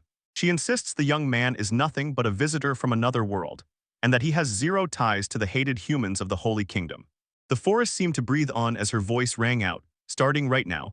She wanted every last one of them to welcome Kazuk and treat him like an honored guest. Then right on cue, the crowd erupts into clapping, and then throw a wild celebration in their world to welcome him in. The whole demonstration finally crashes to a stop, and everyone scatters back to their homes. The very next day, they're diving straight into training, learning how to protect themselves from those deadly gizmos. Silphil, Kasauk, and every refugee rep squeeze under one tent and hammer out a plan to fight off the gizmo attacks. Shabbat hits, and right there you notice new faces showing up in that area. The newcomers step in Jajira, a scout from the Royal Army, and Piona, who turns out to be from the exact same crew as him. And somehow he becomes the captain of the Garves from Tonto. Shabbat clocked it right away. Jadder acts like a cat, Pylon feels like a harpy, and Org, he's straight up a dogman. Jurda finally steps forward and introduces herself, saying she fought for the Royal Army and even served in the heavy infantry. Kasuga praises the girl, roaring with admiration like a bear that just found its favorite meal. Then the protagonist finally gets it, women aren't rare in this army at all. Silphil tells him straight up that when it comes to skill, men and women aren't really different.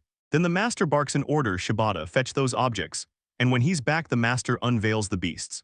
Everyone froze in fear, not a soul understanding what it was, because all they'd ever known was bows.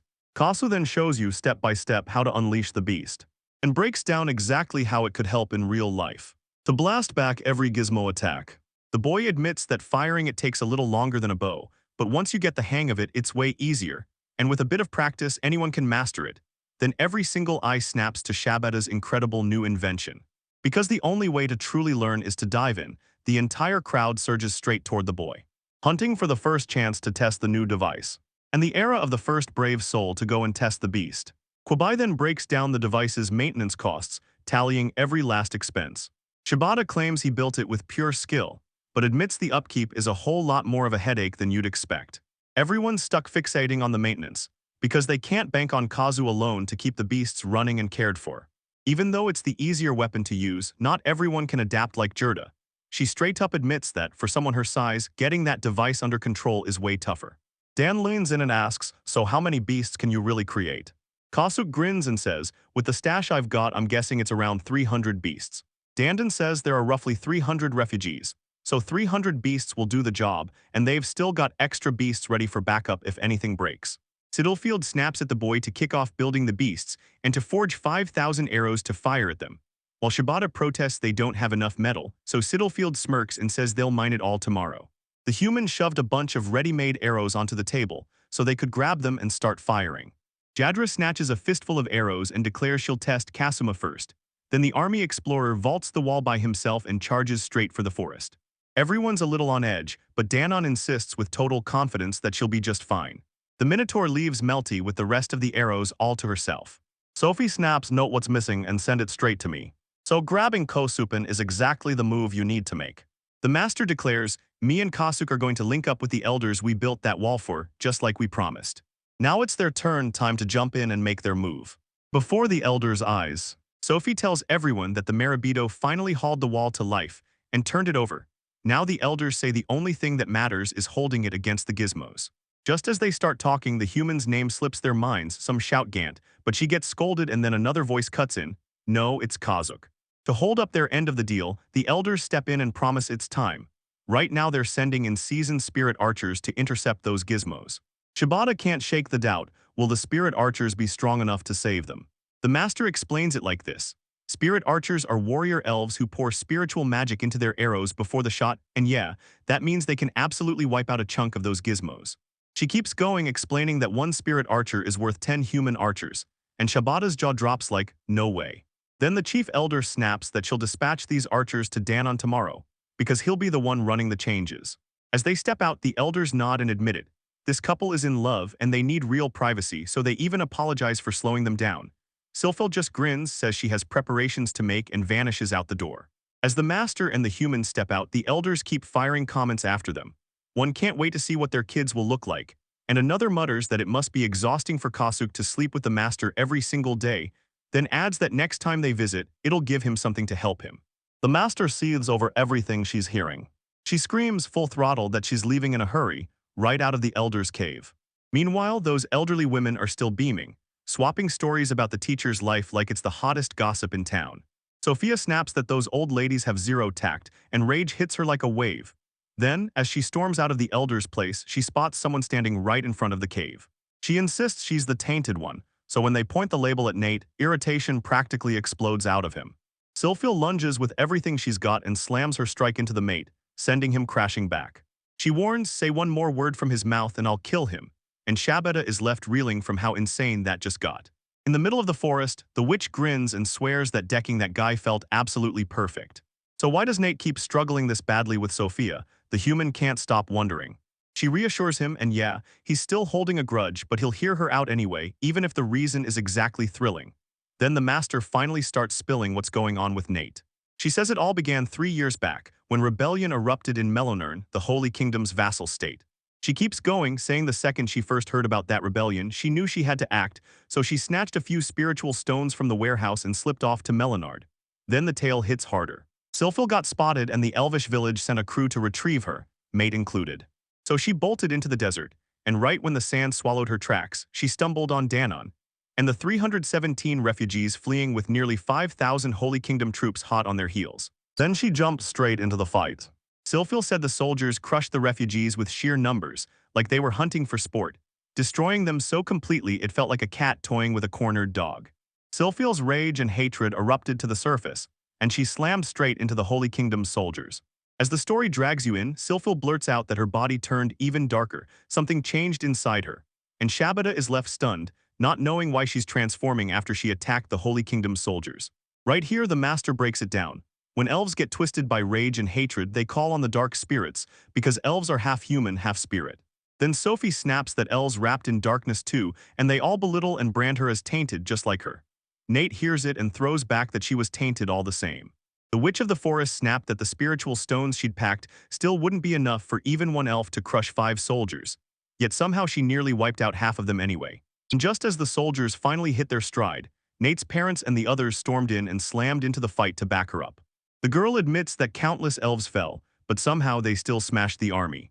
Nate's parents were killed in that battle because of the girl's reckless move, and now the elvish village spits venom at her, especially the younger ones.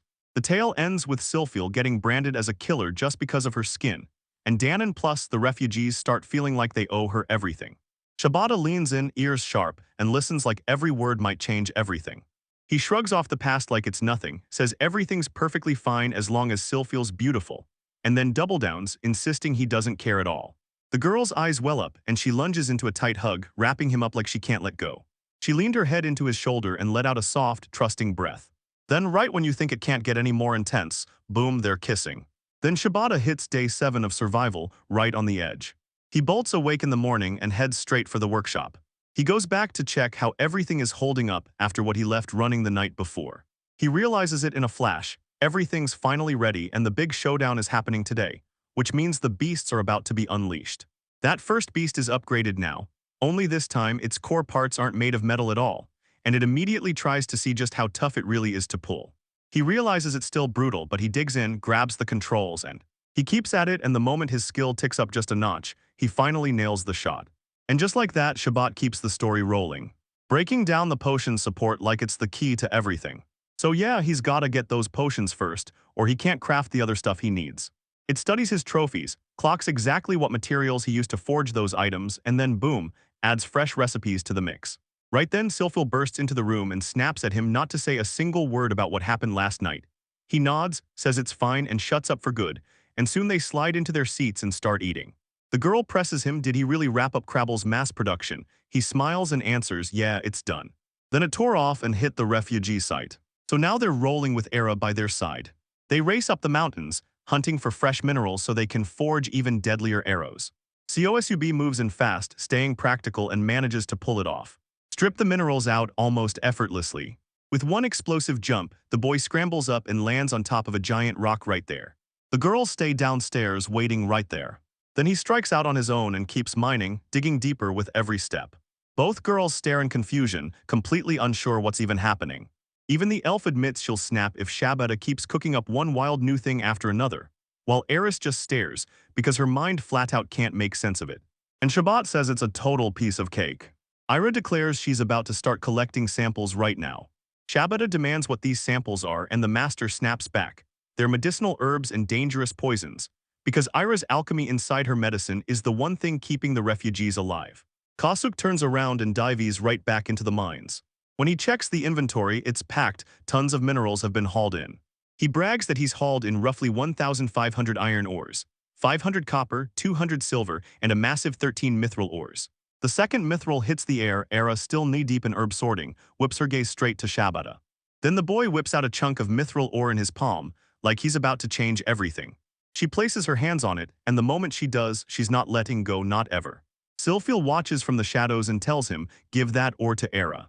She grabs the ore, and joy lights up her face so hard you can practically see it sparkle in her shiny eyes. Then Ira springs out of the spot like a rocket, and Sylphil declares that a mage alchemist like her will put that thing to real use, way more than anyone expects. Right now, every refugee finally rolls in, then freezes, stunned, because the train has been totally rebuilt into something unrecognizable. They start grilling everyone, wondering if Kasu was the one behind it. Then the human leans in and scans his potion list like it holds the next move to win. He kicks off his potion evaluation, sizing up every type like his life depends on it. He's got gunpowder, until he finally tracks down the gunpowder everyone fears, black powder. Yeah, it's the kind that doesn't spit out smoke at all. Also helps maintain high quality. Eris blurts that she's copying her, because she's desperate to pretend to play alchemist. She peers into the boy's potions, then he breaks down what each one does one by one. He swears the gold bottle cures anything, the red one brings life back, and the green ones heal poison. Then he taps the purple and says, that's already a poison potion. Ernthon can't stop wondering what this life potion actually does. Then he confirms it's meant to heal wounds. The alchemist can't believe it, then fires back, so that poison healing potion, what poisons does it crush? He leans in and demands to know if it works on any poison at all. She leaned in and asked the big question, what diseases could that curing potion actually wipe out? He just grinned and said, if it's a disease, it'll work. Eric keeps trying to fire off questions, but Kasuk's patience is running on empty. Ira leaned in and demanded he hand over every single thing he'd ever done. He thrusts a basket into her hands, packed with every potion he's ever brewed for her.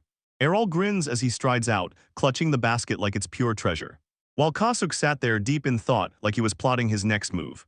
While the refugees started training, they grabbed the beasts and shot fire arrows at wooden poles, testing if they could actually pull off the device. Rook just stands back and silently tracks everything, weaving his lines from a distance like he's letting the moment play out for him. Right after that, Sylphil, the fairy witch, comes swooping in to confront him.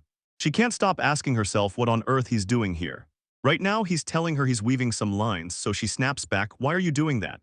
And he fires back, "Because I've got to weave what I already started." The tourist blurts out that in survival games you don't just fight, you patch up. Because claws are pure gold, especially when someone's bleeding badly, and somehow he uses that to stop the blood. The girl leans in, eyes locked on the boy as she listens like every word matters. She realizes he's about to get crushed unless she gets him brand new clothes. The young man shoots her a grateful smile for worrying about him, but the master's gaze never lets up. Then she drops the idea. Go to the communal warehouse and hunt for clothes that actually fit the boy, because honestly it sounds like the perfect plan. Then the two of them reach the communal warehouse, hand over a few items to the girls running the place, and rush inside to hunt for clothes for Shabata. They pulled off the job with stones and minerals they'd scraped up the day before, and when it was done, everyone erupted with pure joy. Then moments later, a whole new elf stepped in and served them. Sophia tells them the boy's here because he needs fresh clothes, and the elf swears she'll help and serve them. Then Sophia turns to Shibata and asks, "So what do you want?" Then he drops a wild request, leather, glue, and alcohol, and she's totally thrown off, staring at him like, "Alcohol? Really?" He spells out the exact booze he wants and straight up says taste doesn't matter, he needs it strong. Then they stride toward the warehouse, ready to grab every single thing you asked for. The elf who's been serving them slips away, leaving Kasu and Sylphil alone. She calls out that once he picks the clothes, he's free to try them on. Minutes later, Shibata bursts back onto the scene dressed in brand new clothes. He insisted he picked out just a few simple pieces, because they felt insanely comfortable. "Let's feel it," then the other elf watches him too. Chortling at the outfit, the elf working there teases that the clothes don't match his hair color. Then Stelfield jumps in, saying he already handled the whole hair dye mess. Kasuk snaps back, way too irritated to care whether his hair matches the clothes or not. Then the girl rushed in, helping him fold the hem just right, so the clothes fit him perfectly and made him look way better. He insists it's fine, just make sure it feels good and stays comfortable. Meanwhile, the refugees keep pushing through the trials. Then Ira suddenly slips back in, like she's been sent to meet someone and is waiting for that person to arrive. Kasuk and Sylphil come back and spot that Cyclops girl. They stare confused, then she blurts out that she's been waiting there for them. Clutching the baskets of potions, Eric tells her friend that she put Shibata's concoctions to the test on animals, and across different regions. The Cyclops keeps insisting. She's confirmed every potion he handed her works exactly as promised. But she can't be sure, until they keep an eye on things later and confirm there are no side effects. Still, the potions hit like a thunderclap, and she's left with zero clue how she's supposed to judge what they mean. Shibata's head spins. What does she even mean by that? The two dive into a heated chat about the potions. Every single benefit Shibata promised is laid out between them. Eric snaps at the boy and hammers home the truth. Medicine isn't a game, it's life and death, and handing it out carelessly would be pure irresponsibility. Right then something strikes, and Eris bursts into tears, completely overwhelmed by what she's seeing, while she still watches Shibata staring in fear, not having a clue what's going on. Suddenly, the Cyclops breaks down even harder, sobbing that she's truly sorry for Kasuk. And when panic hits the protagonist, he storms to Sylphil, begging for answers on what's happening to Ira. Then the mistress snaps at Shibata to get out, head to the work area, and bring the potions with him, while she promises she'll handle air herself. On his way to the work area, the boy can't stop thinking, maybe Era really is * a kind of genius. The hero realizes the Cyclops, head sparks thoughts faster than she can even act on them, and that's exactly why her skills outshine every other royal. He's still stuck in deep thought about everything he and Ara talked about before. She demanded potions to test, then instantly shut it down and warned him it wasn't safe. He swears he has no clue what's happening out there. Ira, Melty, and Sylphil came back in a rush and told the boy, "We need to talk right now." Everyone gathered around a table, water bottles lined up, cups waiting like they're about to be emptied. Kasuk then shoots a question, "Were you jealous of my skills, Era?" And the talk keeps rolling. Stuck in his thoughts, the protagonist can't shake the feeling that everyone's envy is really aimed at him. Because his knowledge in medicine didn't come from alchemy, a craft built on strict, unforgiving procedures. Ira jumps in, breathless, explaining why she cried, insisting Kasu didn't just get those powers for free, he paid for them. She tells him that trading away his powers meant he had to lose everything he ever owned. Yet she still bows her head and apologizes for what went down. As the Cyclops talks, Kasu cranes his head and realizes Melty and Sylphil are strangely silent. Melty blurts that she's saying nothing after what Eris just. And then she fell into deep, restless reflection, like every thought was hitting harder than the last. She keeps pushing to explain it, because Shabata grabbed his powers right after landing in this world. And then, like a cruel trade, he had to lose his family, friends, possessions, home, everything he ever owned in the other world. The boy fell silent for a beat, admitted he'd never considered it before, and once the idea was put in front of him, he was convinced it was true. The forest witch suddenly cringes with guilt for using the boy and his powers to save herself, and right then he waves it off saying, "It's fine, I owe you." He's sure he still hasn't repaid her for saving him in that moment. He keeps talking, saying he's still in the middle of learning more about his powers, and the best part is, he's doing it in a safe environment. Shabbat sees their bond as a true two-way street. People keep pulling him toward tasks that match exactly what he's already trying to chase and build. And those three girls, they hang on every word he says like it's life or death. Then he says he doesn't mind being used by those powers. If anything actually bothers him, he'll speak up, and after that, Sophie settles into a calm, satisfied peace. Now it's Ira's turn and the boy tells her the same. He wants their bond to stay just like it's always been, and he's got so much more he still needs to say. When it hits her, emotion crashes over her like a tidal wave. So they finally bury the hatchet and grab hands. But Sylphil, Ira, and Melty just stare, totally baffled by the whole hand-holding thing. Then Shibata leans in and says, "Yeah, I'm used to this, I've seen it before in my old world." And it's called a handshake. People do it the moment peace is finally made. Ira finds it totally strange, yet she still reaches out and takes the protagonist's hand. All the girls crowd in and offer their hands to him too. Then they swear they'll keep trusting Kusuk with the construction work. And Melty steps in to help Danon pick out the troops to go hunt the Jizens, so they're ready and waiting for the next day. Later, Kasuk goes stone-cold quiet, hardly saying a word, and Self-Heal blurts out why he's acting like that and what's got the boy so shut down. Kasuk finally admits he just needs a little time to think. The boy bristled with regret, thinking, "I messed up and I hurt Ira, and I can't let this get worse because she's innocent and kind." Still, if anyone else tried their hand, their skills would turn into a real danger. As the boy spirals in his thoughts, Sylphil leans in and reassures him again. She insists her stance won't budge, even if he never had the powers. The elf keeps pressing the point. If Kasu holds back and doesn't unleash his powers to the fullest, this nightmare gets even bigger. She tells the boy to step away and hand over the little details, and warns him not to hold back, not because of the elves, not because of the Cyclops, not because of anyone who's different from him. The forest vowed, "I'll protect Kasuk. If they push me out for powers I have to keep him safe, I'll still stand by the boy."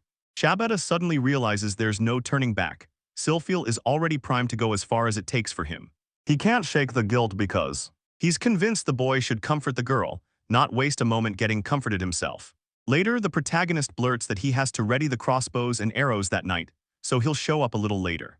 Sylphil begs to hit the bed early, but the protagonist snaps back that he has to knock everything out first. So Sylphil throws her hands up, screams that she needs rest, and right then and there she collapses into sleep.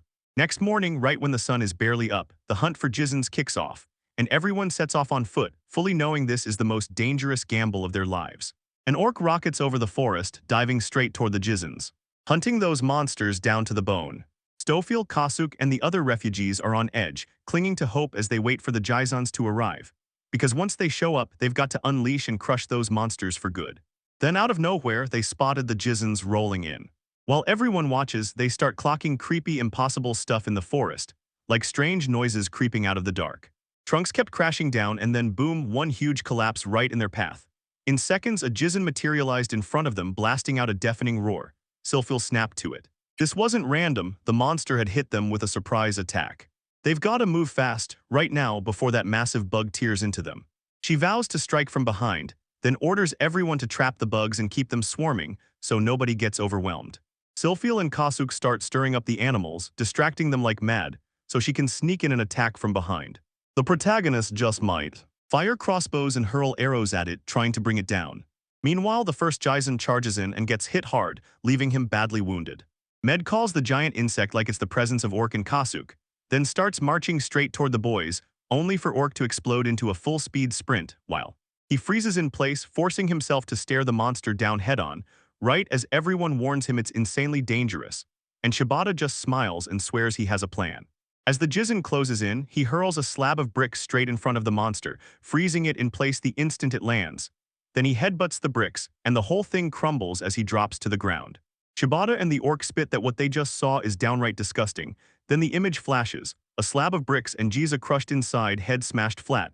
Kasuk jumps in, saying he'd usually hand this part to Mr. World Spikes, but he figured nobody would cut to these guys.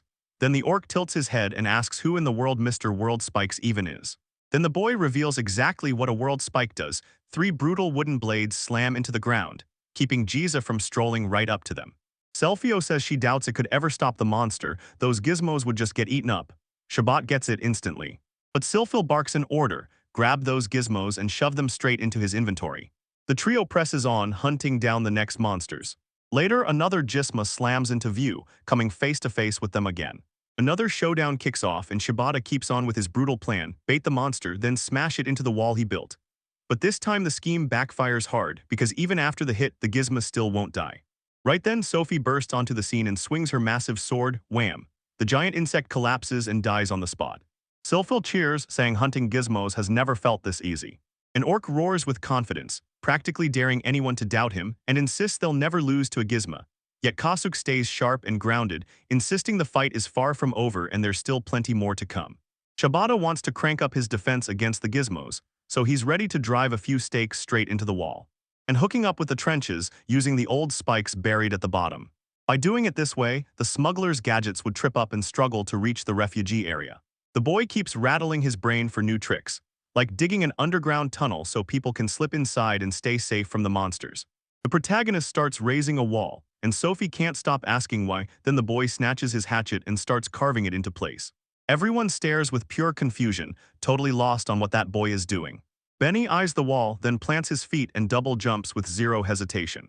He lands on the wall's top and realizes, no drop, no fall, and suddenly everyone's freaking out, wondering if he's actually floating. Stoffel stares in disbelief and Quive, standing right beside her, confirms he's seeing it too. Kasuk's wall is hovering in midair right now and he grins like, this is perfect, imagine building a floating base with it. He's quick to apologize for gobbling up too much of the trio's time, so they all hit the road together to hunt for more. Sophia spots the other girls around him looking totally drained, and then it hits her. She finally gets why Ara calls him so ridiculously out of his mind. Shabata leans in and warns them, don't freak out about whatever I do next. Silphil answers that she's trying so hard not to freak out, but yeah, that's not exactly easy. A thunderous blast erupts, and every single person snaps their head toward each other, frozen, clueless about what just happened. Suddenly, Quive snaps that the gizmos have bolted, more than just one or two are gone. He figures maybe one of the other gizmos snagged the rest of the dead ones, and that's exactly why they all hauled themselves together to strike. Meanwhile, the hunters keep marching on, tracking that weird noise to find out what it was. Suddenly, they lock eyes, because there are 4 wild gizmos sitting right in front of them all at once. Silphil barks at everyone to hurry up, move. Sit down, yeah, right here, take a seat now. The monsters are closing in right on their heels. Meanwhile, a different wave of refugees is getting tangled up with a crew of glitchy gizmos. They go straight for the monsters' attention, because once they've got it, they can finally take them on. But they're absolutely gigantic. Still, the plan hits the mark. A brutal monster slams into a tree, cracking it on impact. Without warning, a whole swarm of gizmos materializes out of thin air. They left the refugee there, locked in place while he still fought them. From the other side, Selphie spots that exact same crew of gizmos, so she tells everyone to shoot with caution. And the boys zero in on one mission, snagging their full attention. Quentin and Shibata both waved it off, saying they understood exactly what Silphil was asking. The fight erupts, and on the far side, that band of refugees battling their hearts out has zero idea that Silphil, Shibata, and Quentin's trio just slipped in. Sophie doesn't just stop there, she charges the first monster and strikes again. The mermaid-tailed girl brawling on the far side shouted. She's going to handle the gizmos that are hunting down everyone else. Shabata snaps into action and snatches the focus of yet another massive insect. He tells the mermaid-tailed girl to stay right behind him, and then swears he's got this. As the giant insect barrels toward them, Shibata throws up a wall and the bug smashes into it, hits its head and drops dead. Shibata snaps the fight shut by firing a crossbow and putting the giant insect down for good. Pride filled him for the work he'd pulled off, until the boy realized he didn't have to finish the giant insect for good. He could just stash it inside his own inventory. Other refugees in the refugee camp. Then he tore into the rest of the gizmos, wiping them out one by one. Silphil jumps in too, but then she abandons the group. When the last monster drops, the team exhales, and then panic creeps in as they wonder, is everyone really okay? At first, everyone's fine, until one of the refugees snaps that she's injured. When they look, they see her bones sticking out, an exposed fracture. That morning, Coast Reaper snapped into action, made a splint for the injured girl, and right then he was ready to help her. He steps up and tells the girl, I can help, then grabs her leg and starts scrubbing the blood-soaked mess right there.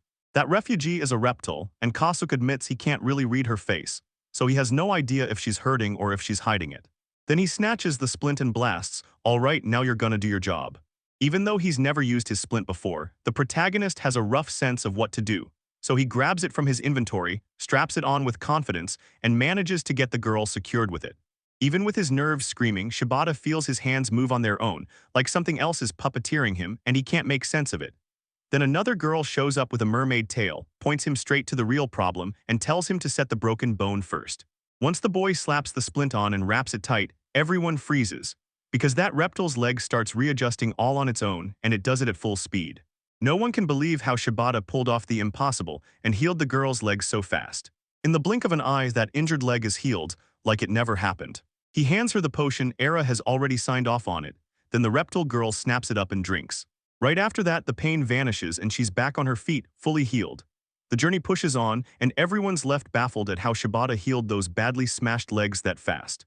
The reptile girl shot him a grateful look and thanked him for pulling her out of danger.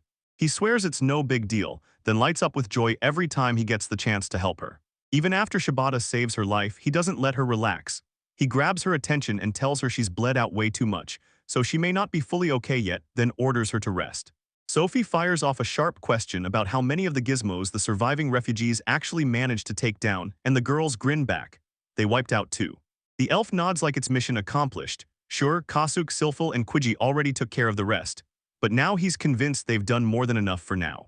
Then they turn right back toward the village. Back in the village, Denon tears into every single thing Shibata built, inspecting it all like he's hunting for secrets. He starts to wonder how any of this could actually wipe out the gizmos for good. Right now, Dan is all caught up in his talk with the boys and girls, those who just got back from hunting gizmos. He throws out the idea that down the road, things are about to change. Crowds of people started stacking up in packs of 4 or more. And honestly, it'd be even safer if they rolled around in groups of 6. Dan nods along and promises he'll tip everyone off about the update. And as the Minotaur starts moving, Shibata spots a nasty leg injury. The human snapped at him to freeze and demanded he show that leg. The Minotaur slams into a stunned silence when he spots Shibata's splint. He can't wrap his head around how this could ever fix his leg, and the horned kid stays doubtful, insisting a mere splint is the real shot at healing the injury. Even so, Kosu doesn't stop. He keeps pushing his split and lays it straight on the boy. After non-stop arguing, Danon finally gives in and accepts the splint, and just minutes later his leg is healed. You're gonna lose your mind. How on earth did this happen, and how did his leg heal that fast? Shibata's move has him reeling. He can't believe how the hell he pulled it off. The boy snaps back that he just healed him, and then tells him to swallow a potion right away just to be safe. The Minotaur goes along with it, then grudgingly admits this human boy isn't nearly as awful as he'd braced for, and realizes the potion's the real deal, actually good. Shibata leans in and demands to know how bad his leg really is. And the Minotaur roars back that the pain is finally gone, now he can bend it again. The horn man squints at it and insists it can only be some kind of fairy trick. He hurries to fill everyone in on the new group formation. And he tells everyone, don't worry, I'll properly thank Kasuk later. Cubate lets out a sharp comment. She can't believe it, how the human healed people's legs so effortlessly, and she's convinced he could mend anyone who's in need. But the forest witch snaps at her, puts her in her place. Kasuk just thought, if I can heal everyone who needs it, their strength would skyrocket. But he absolutely didn't expect it to work this powerfully. Stoffel leans in and says she wants to hand out the gizmo meat, and then asks Melty if she can talk to Melty about it. A weird girl who looks like a goat stomps in, balancing a bundle of meat gizmos on her shoulder, and she blurts, how much is this? Then they tell her, plenty, a whole lot. They tally everything and find a total of 9 gizmos. Then they swear that salting the meat will make it last way longer. The master insists that the meat won't spoil inside Kasuk's inventory, and once again, the whole room erupts in shocked disbelief. Melty whips out a command, telling Shibata to stash some potatoes in his inventory too. The boy blurts out yes, but then his face sinks. He gets lost in thought and tells them, thanks, I know my master's Silphil. Because if it were Melty, he'd already be trading his soul just to start working. They line up, snatching up a taste of that rare gizmo meat. Among the bunch, there's the girl's Ziploc. Elsewhere, Kosup starts waving people over, begging them to come close so he can heal them. She takes what she sees as truth, then Silphil drops the bomb. Shibata is going to have to heal, and it's going to happen when they show up as a girl who lost her leg to a gizmo antenna. Shibata grabs Ira and begs for help to heal the girl's leg. Then he slaps on his splint, and in mere seconds her leg starts regenerating right before their eyes. The human let the air do its work, trying to heal the. He grabs the reins and seizes full control. Then he slaps the splint into place and unleashes healing power to seal it all up. A few minutes later, the rabbit finally hops again, and it tells you through a shaky grin that it doesn't hurt anymore. Stiplock just stood there stunned until the whole thing finally ended. A crowd queues up at the tent entrance, packed shoulder to shoulder as they wait to get in. So Kasu could rush in and heal him. Later, everyone crowds around the table and digs into their food. Then the talk turns cold as Kostrik's powers get questioned again, with half the room insisting his abilities make no sense and are way too broad. While the chat keeps rolling, Shabbat is busy taking notes. The crew that had gone into the forests was back already, and not a single one looked like they'd taken a serious hit. Zeus barges in and rips the young man's thoughts right out of his head. And he flat out refuses, saying it's a terrible idea to take him out hunting gizmos in the afternoon, because if he dies, they lose way more than Kasuk. They lose every person he could heal, and then they'll never be able to save them. Shabbat doesn't buy the plan, not really, but he still pushes for more weapons to toughen their defenses, while the human starts laying out exactly what they had to build so those gizmos wouldn't so easily tear them apart. He says first they've got to widen their range of sight, then light up the whole dark, because they're out hunting after night falls. To fix it, Shibata grins and promises he'll craft some torches. Everyone is stunned the second that word torch hits the air, and the plan keeps getting explained again and again. Shabata grins and says, if we stack a few blocks under these torches, we'll shut down the gizmos and light up the whole forest at the same time. 2 birds, 1 stone. In the blink of an eye, they finish the very first block, torch blazing on top. Then everyone starts whispering, how did he pull that off so fast and so perfectly? The team has to grab some wood to forge more torches, and yeah, that means the forest loses a chunk of its trees. Plus, laying them down on the ground makes it easier for everyone to spot the gizmos in plain sight. You're probably wondering if cutting all this down is even a good idea, right? But Shibata shrugs and says those gizmos would drop them anyway, so they might as well cut the trees first, then turn that timber into a useful resource. Dan totally backs the idea. Then they charged out, ready to chop down some trees. After a bit, Kasuk had a bunch of torch-top blocks stacked up and ready to light the way. With all that protection locked in, there wasn't a single tree blocking KOSU's view. Everything they built opened up the whole field. The gizmos fought tooth and nail just to reach the walls. Dan stares at the torches in shock, baffled that they refuse to burn. And they lay it out for him, this is exactly how the torches work. Air spots a torch and declares it's the eternal flame. Suddenly, Kasu snaps his eyes to the sky, and his gut tells him something seriously off about the moon. He can't shake the feeling, what if it's a blood moon? Then he blurts it out. Am I losing my mind or is the moon really turning red? Still not sold, Kasuk quizzes Ara about the red moon and the Cyclops, just like Sylphiel shrugs and insists it's totally normal, pure yellow. Kasu's freaking out because he's the only one who can see that blood-red moon. Then the forest witch leans in and says, from what I know, when the moon turns red, an enemy wave is headed straight for us. Kasu caught the warning signs staring him right in the face. Right now, thousands upon thousands of ginseng suddenly burst into existence all around them.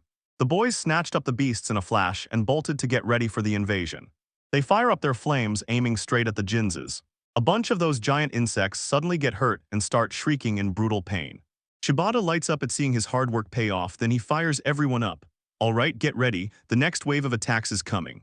Kuda claims they've got power that outmuscles mere numbers. And she's begging to keep firing and unleash the beasts again.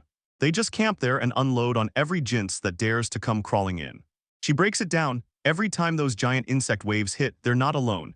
About 20 show up each round and it hits like a roller coaster. They never know how many are going to crash in all at once. Still, with how fast the Jinza charges, everyone scrambles to reload the beasts before the next wave hits, and rush back to their posts. And yup, those crossbow beasts get used too. That Shabbat, he wrestled with the big question, should he build even more enhanced crossbows? He barks orders for them to strike at once. He slammed the brakes on their advance and refused to let the Jinzans close the distance. Everyone shrieks in pure agony.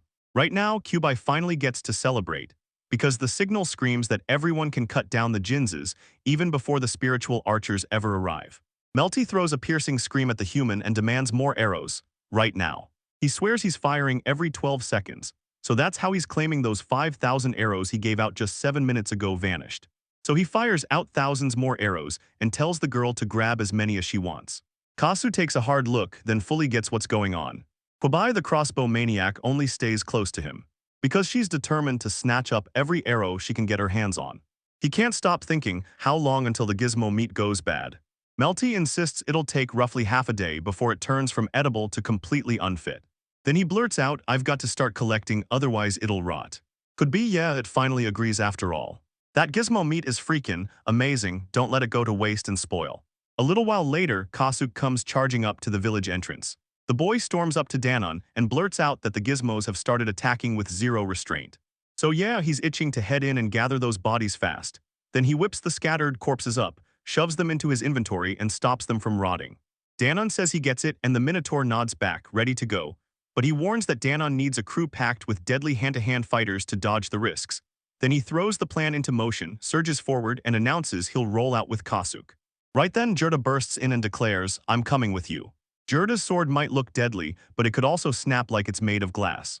And that's why Kasuk couldn't shake the worry. Sully even says he can forge a weapon for the girl, and he's dying to know what kind she'd want. Then she says, "When I served the kingdom, I fought with a tower shield and a long mace, so yeah, that's exactly what I want." Kasu wastes no time. He snaps into action and starts prepping the weapon for Jurda right away.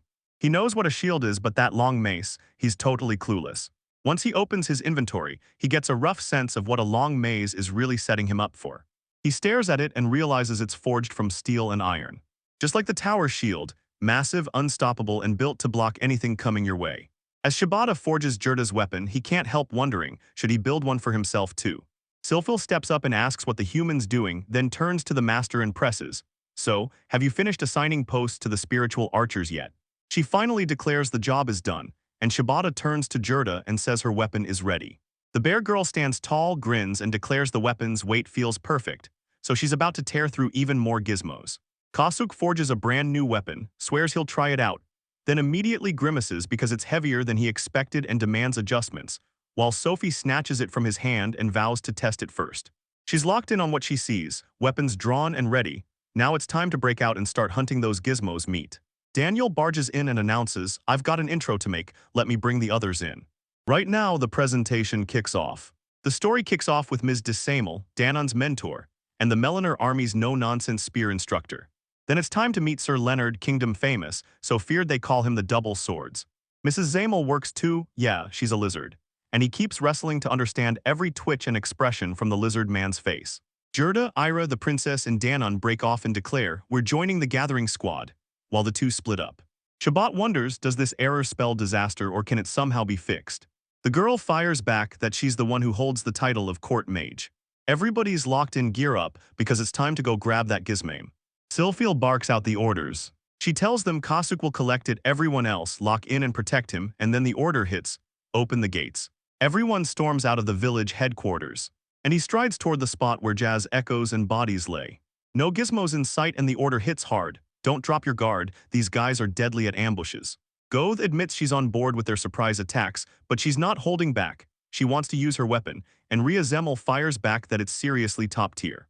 She can't help but wonder, did Shibata craft Danon's weapon too? The late part girl shrugs and says she wants her own weapon made too.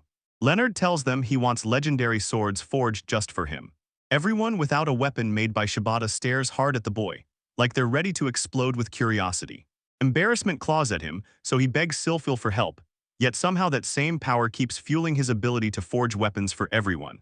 She's got to rally everyone and make them picture the weapon they'd choose. Right then, a brutal loud noise rips through the air. A trail of weird little gizmos is closing in, maybe that's the clue.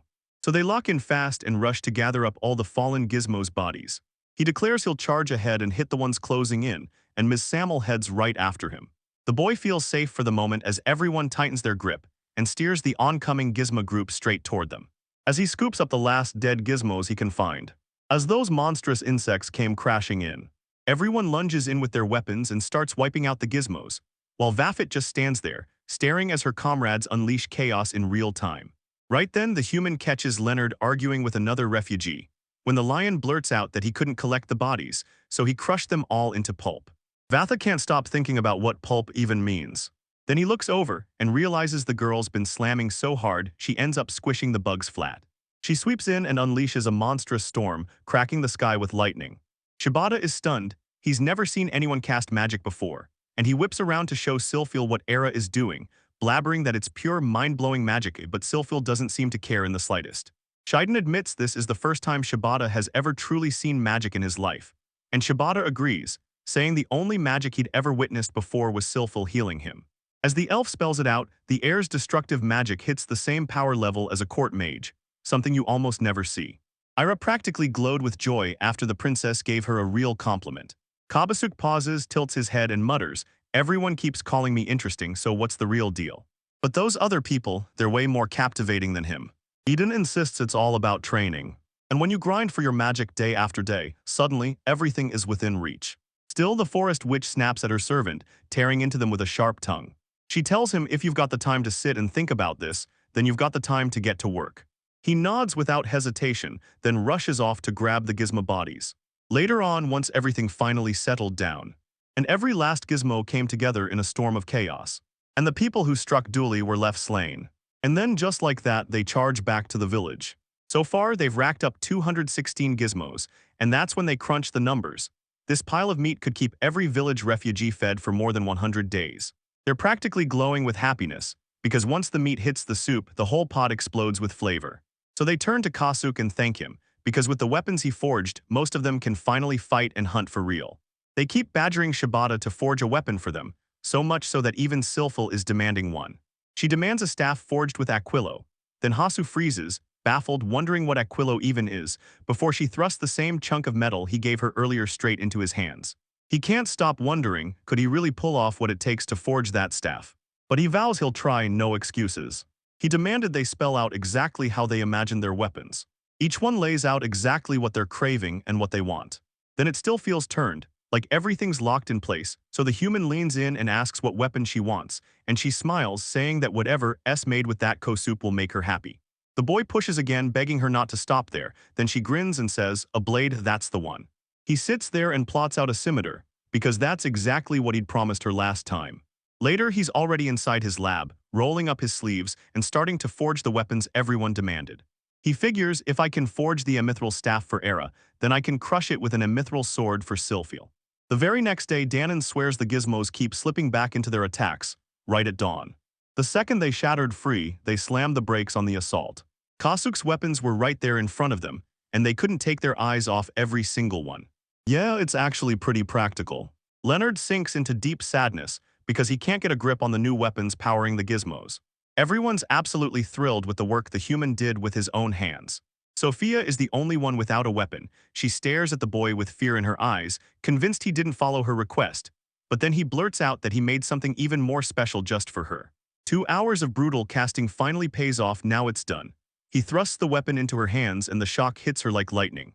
Then she steals her resolve and yanks the sword away from the safety of its protective sheath. And when she finally turns to look, her jaw drops. It's made of mithril. She couldn't stop smiling at how stunning that weapon looked. Kasuk leans in and asks the girl, "So what do you think?" Sophie blurts out that the mighty mithril sword wasn't just some weapon. It was an inheritance from a man who came from another world, and her highness is the reason. It's the only blade that got a real name from a guy who came from another world. Ero keeps his eyes locked on everything, like he can't afford to miss a single moment. They give Kazue a mission, grab the gizmo corpse. After all, she's dying to test her cut. In just a few seconds, that dead gizmo finally drops and crashes to the ground. She doesn't even pause, she swings her sword and cuts through it without hesitation. Everyone freezes in shock, staring at what she just pulled off. They finally see it, Silphil's mithril sword is razor sharp. Then the mistress warns, "Don't you dare nick yourself," because with one swing she'd carved through the legs and body in a single brutal stroke. And right after that, the lady and Zamel step in, ready to help Silphil test this brand new weapon.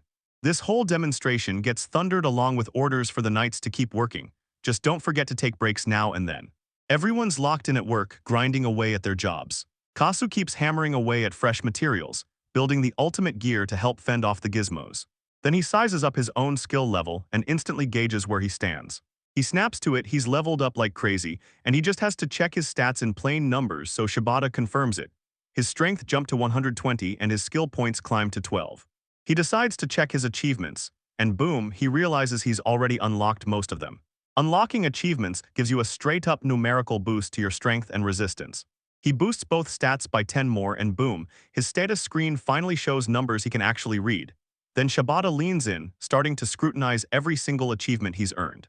Among them, the womanizer stood out, because he'd charmed more than 5 girls at once like it was nothing.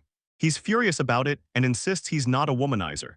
Then his mind starts racing through every woman he's ever found himself drawn to. Then he looks back at everything he's seen so far, so much besides him, until the feeling finally sinks in. Even the elder ladies caught his attention too. He shuts his thoughts down and refuses to dwell on it. One of the other things he spots as an achievement is his very first Red Moon survivor. Then he starts wondering, are the gizmo attacks gonna hit us on a strict 7-day schedule? He finally shuts his mind off and refuses to think about it anymore, so he wouldn't end up getting even more nervous and spiraling out of control. Right then, Sophie bursts in and declares, "I'll convince the elders to reinforce the wall." The kid finally speaks up. He wants to start collecting those clade ads for the next push, then keep churning out other kinds of defense materials. Sophia tells Shibata, "I'm all in, tell me what you need," because she's way too locked in on keeping him alive. Kasuke says he's heading to bed, but first he's gonna talk to Era. Then he starts to get up and reach for her, and Sylphil yanks his arm and stops him dead in his tracks.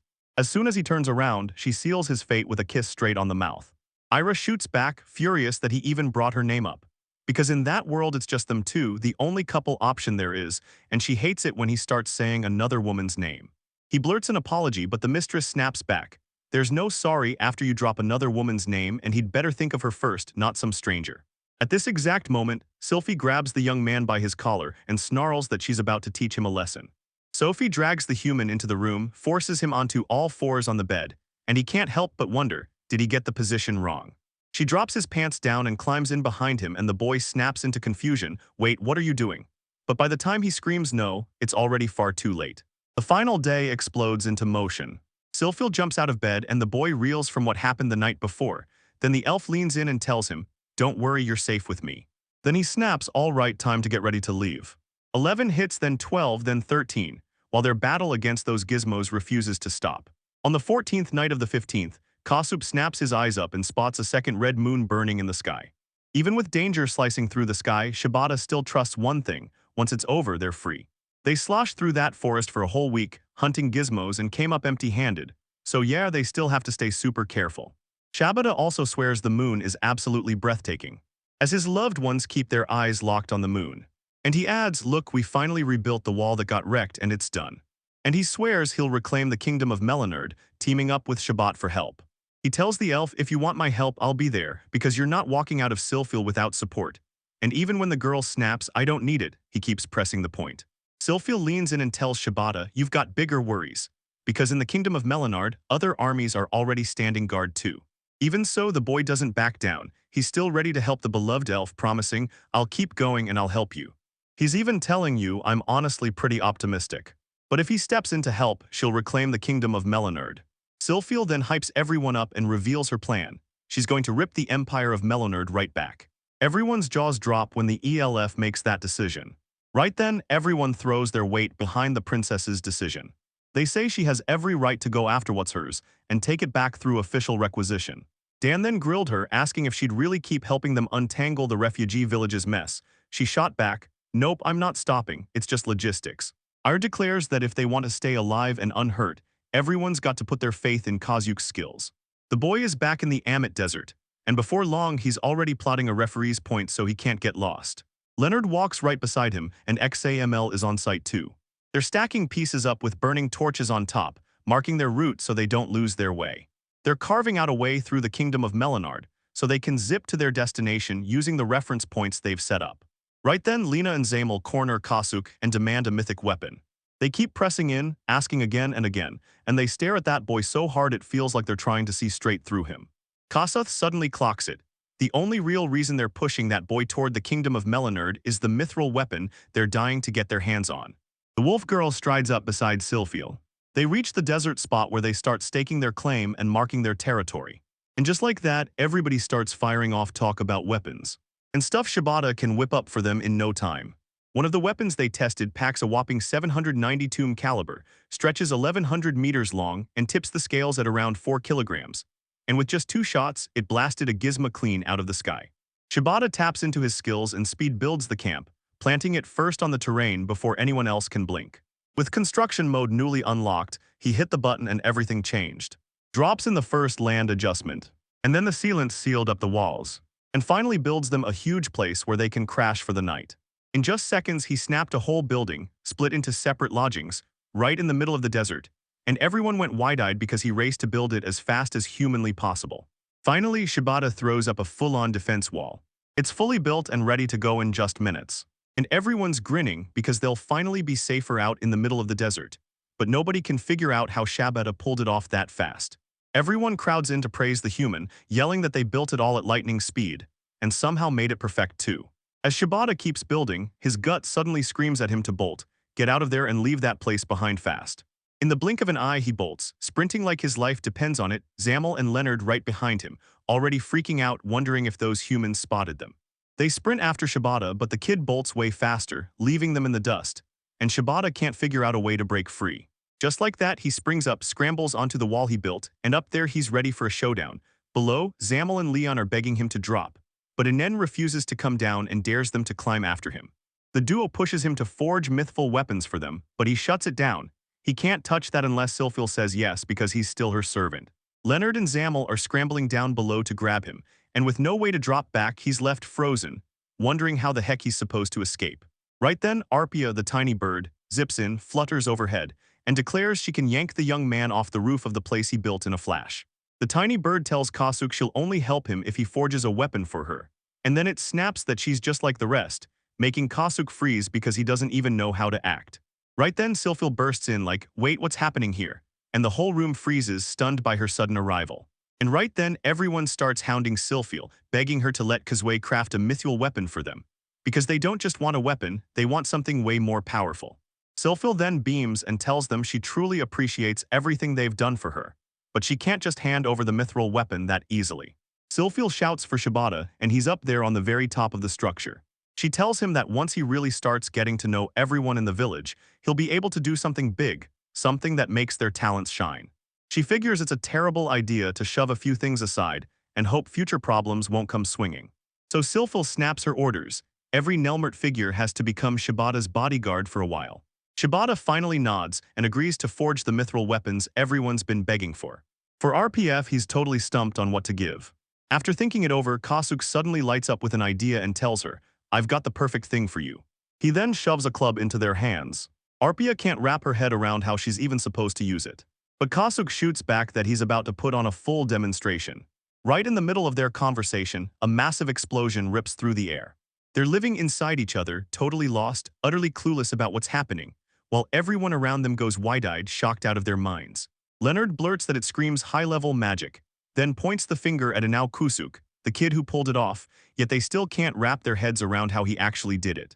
Then he grins and reveals he's got a hand grenade, promising he'll show you again exactly how it works. He hurls it and then boom, it detonates in a fiery explosion. Before anyone can blink, fire starts grabbing everything it can. Then he snaps, once you activate it, there's no stopping the explosion, and now they've got to handle that weapon with white-knuckle precision. Arpia couldn't stop smiling after snagging her brand new stash of promises to stay ultra careful. Then she grins and says she's going to put that weapon to the test. She shoots off into the sky in a blur, and locked the grip on the hand grenade, frozen in place. Arpia can't stop grinning, so she keeps trying it again and again, testing it over and over until it proves itself. Smashed through several things around him, everyone freezes in stunned silence, because Arpia can't hide how hyped she is about her brand new weapon. Then the girl comes back, and everyone erupts, screaming that what Kasuk forged is straight up amazing. Nobody saw the sky blows coming, and from here on out, these strikes will flip the fights on their heads. Harpia can't shake what she's seen, and it leaves her deep in thought. Shibata can't stop wondering what Kibai's thinking, until Kibai suddenly barrels in and blurts, I'm starving. Everyone finally decides to turn back, as the sun sinks toward the horizon, and they'll come back to that place tomorrow. While hauling Gizmo meat like a secret weapon, Kasu races to the kitchen and whips up a massive meal in no time. And he serves it inside the camp he built earlier, then turns around and makes Gizmo meat burgers. He says, in my world, this is the kind of thing we eat non-stop. The boys, the elves, and every other creature out there, none of them have ever even tried it. But they insist it's totally effortless, and then they thank him like the feast was magic. After dinner, the human rips into a burst of fire on the table, then tells everyone he needs those rounds to run the weapons through a durability test. He drops the gun on the table, then fires off with total confidence. So yeah, that's how you can tell exactly how long that gun is going to last. For Arpia, he tosses her a few more of those sky-exploding weapons, and dares her to see just how much she can haul before everything goes bad. He wants to test exactly how much she can haul into battle. Then, once she hits the enemy, somehow she has to restock the advanced wells. Koshu can't stop racking his brain, trying to figure out how to forge weapons that hit harder, come quicker, and feel way easier to use. He keeps building fresh spots for them to crash and rest in fast. And yeah, Leonard is still completely stunned by everything he pulls off. Shabbat has built around 20 buildings so far. The boy swears each housing unit can snugly fit around 16 people, because every floor has 4 double bedrooms, each with its own living room. Even though everyone's loving the building, Kasuk can't sit still, restlessness gnaws at him. He swears there aren't any bathrooms, and then he jumps straight into building them while the refugees stare at him like, why do you even care about bathrooms? Honestly, I don't think this mess is as necessary as everyone keeps insisting. Kasuk breaks it down plain and clear. Hygiene isn't optional, especially when you're packed in with a bunch of people in the same space. He slams down several cabins with trash pits, turning the whole place into a cleaner, sharper zone. The human is trapped inside a hole. Everyone keeps asking if he's even breathing right. And he grins like it's the best news ever. Yeah, the breeze feels amazing. He keeps digging and digging until his shovel hits something buried at the very bottom of the well. They ask if he struck water, and he grins saying, yeah, like it's pulled up at the exact same depth as the other well they dug. He says he's digging deeper and deeper, because he won't stop until that water finally surges back up to the surface. After he wrapped up the job, he looked back in disbelief. Somehow, he'd actually finished all 4 wells they planned.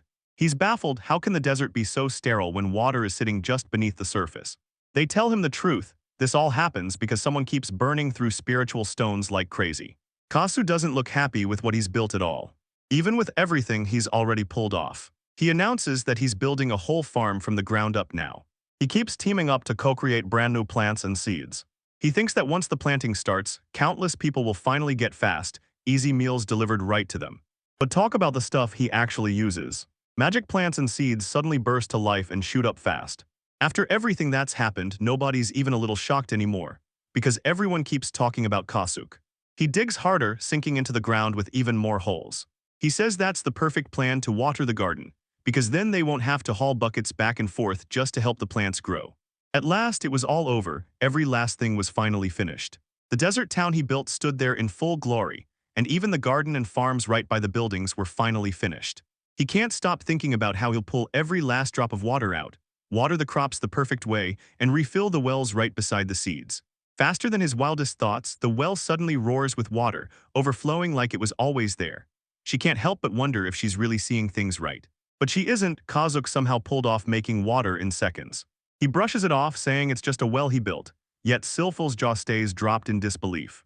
Then Kasuk admits they might not fully get what he just forged. But he knows he's forged an infinite water bridge. Ruby comes back and tells everyone she fired off all 500 cartridges they handed her. No real trouble at all. And even the weapon's accuracy stayed razor-sharp, no shots got muddled or lost. Dave grins because he knows he can crack open that weapon for at least one battle, without getting dragged into any major trouble. He suddenly realizes a field has been built right here, and she swears it wasn't here before because stuff is already sprouting like it's been waiting. The girl stared in disbelief at how fast they snapped everything into place. Then Shibata leans in and demands she take one more test, and keep testing the weapon he forged for her, over and over, trying every trick he could think of.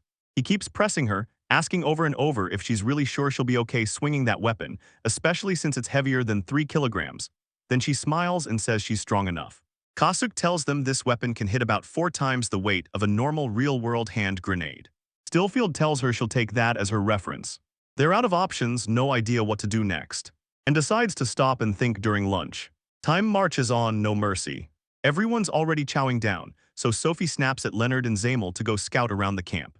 Shabata grins and vows he'll keep sharpening the weapons, while Silfil swears she won't budge. She'll stay there and fight to protect Kazak. After lunch, they throw caution aside and go explore, while everyone else sticks to the plan and keeps working. The human storms out to forge the weapons.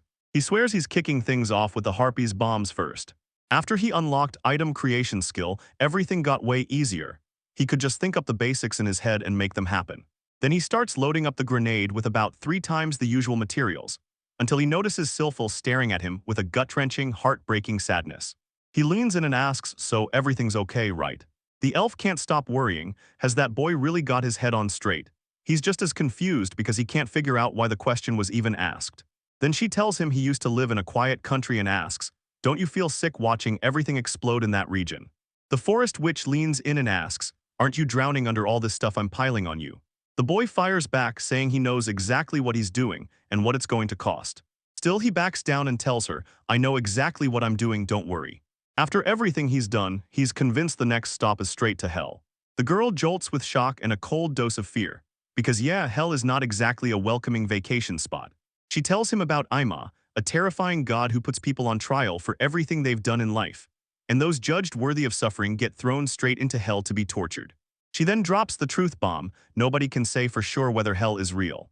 Draws a bold parallel between their kingdom and the afterlife. Then the elf shoots back that if Kasu thinks he's headed to hell, she'll grab his hand and go with him. Because she's the one who begged him to forge even more weapons. And then he starts wondering if any of this is supposed to make him feel happy. The girl snaps that the cruelest part is this sin was split between two people, so they'll carry the weight side by side, then declares she'll go with him straight to hell. Kusuk's voice cracks as he blurts out that the master is insanely kind. She insists they're not trying to destroy the sacred kingdom. This is the complete opposite of that. So the weight doesn't crush him when the final judgment finally arrives. And she straight up claims that taking lives is just another tool to reach their goal. So yeah, don't go judging it. Sylphiel and Kasuk keep hammering out their next move, how they'll crash the empire, break in, and reclaim what's theirs. The plan is simple: use the heartbeat as the trigger to blast off an air assault. Then unleash hand grenades along with the rest of the beasts. Then they pepper him with questions, worried it might be way too dangerous. Shibata leans in and promises he'll use some kind of TNT, she's clueless what it is, but he insists it'll get the job done. The boy promises that right after this, he'll show everyone TNT in action, right in front of their eyes. Sophie wrestles with the idea of asking Ira for help, and Ira nods right along with her. When he breaks down how TNT actually works, the elf stares in pure disbelief. She eats up some of what he says, fully convinced he's a genius, until it all leaves him blushing with pure embarrassment. She tells him Shibata's plan is exactly what she wanted all along. Then the rifle clicks into action. You'll be able to pull off her goal faster. Dan, Sylphiel, and the others crowd around, and the Minotaur leans in, demanding to know how many bases she thinks they'll need to claw the kingdom back. She weighs her options, 3, and then dives in, breaking down the bases like a battle plan.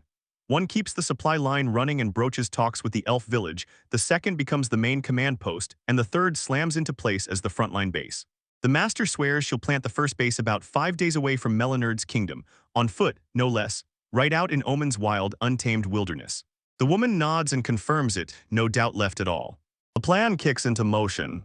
The Minotaur lines in, hanging on every word.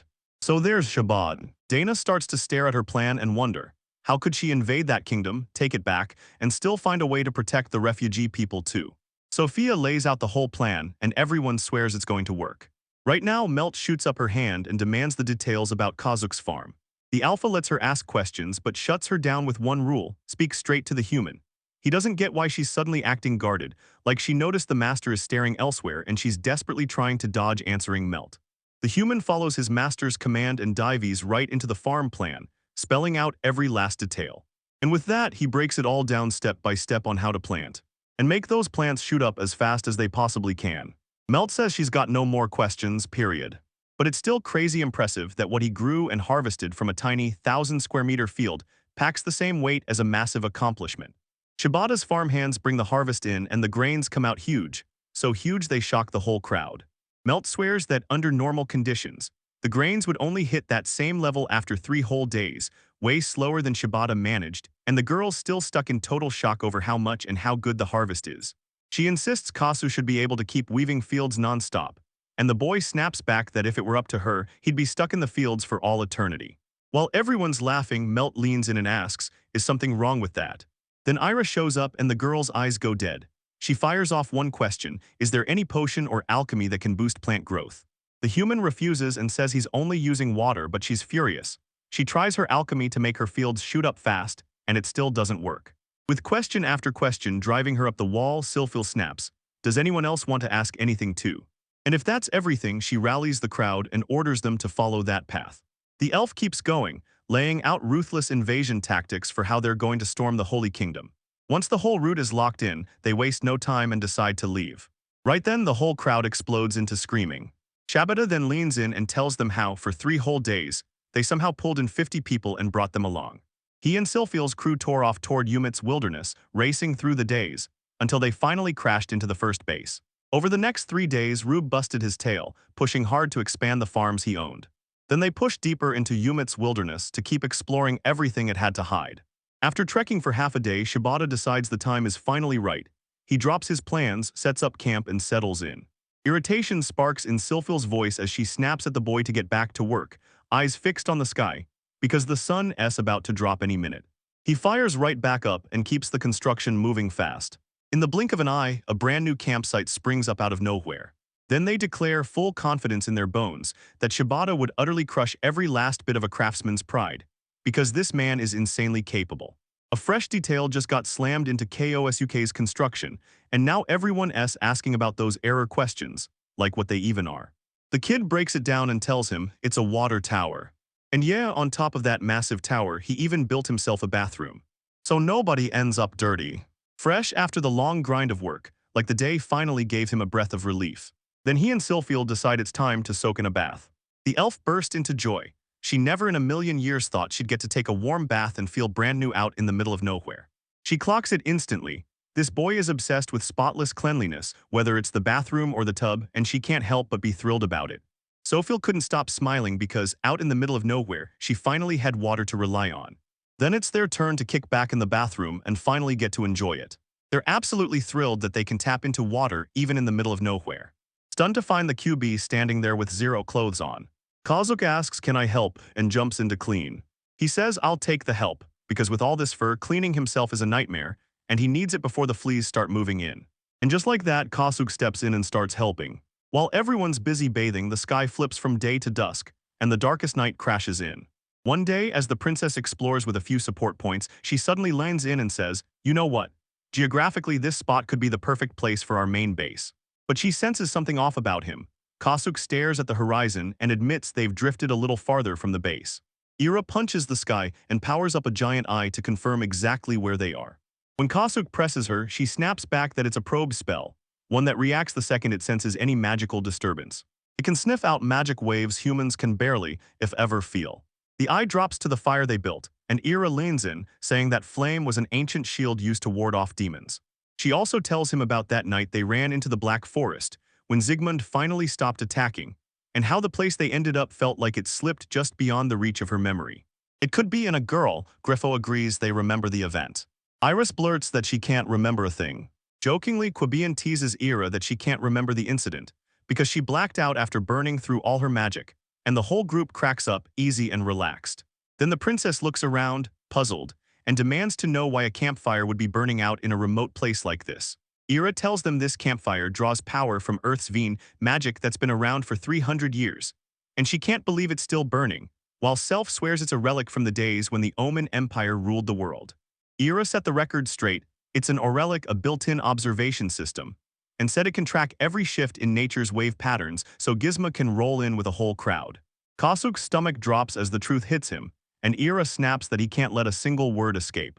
It's basically yelling at them, "Take control, do it now." Illa hounded Ira, begging her to pinpoint the exact location, and Ira snapped back that she could. And she whips out her magic to point them straight to where they need to go. After a solid walk, Ira's orb snaps to a stop, and right there it marks the spot. She calls out that they've arrived, but the truth hits hard. The destination is right under their feet. Kasu wastes no time, grabs a shovel, and digs deep like his life depends on it. As soon as he slams into the stone layer, he shoots forward and yells that they've finally hit the designated spot. Then he rips open a hidden passage straight through the rock. They descend and suddenly, boom, an entire stone chamber opens up in front of them along with a second sealed passage. Ira squints and says it looks like a ceiling, then orders Kazue to dig. Kazue grinds and hacks at it until, at last, he tears open a hole in the ceiling, right above where they were standing. Peering through the fresh hole they smashed, they stumble into a sprawling underground ruin, an enormous solidly built hall stretching out beneath them. Two massive warrior statues loom on the front wall, and right between them sits a pedestal blazing with light above everything.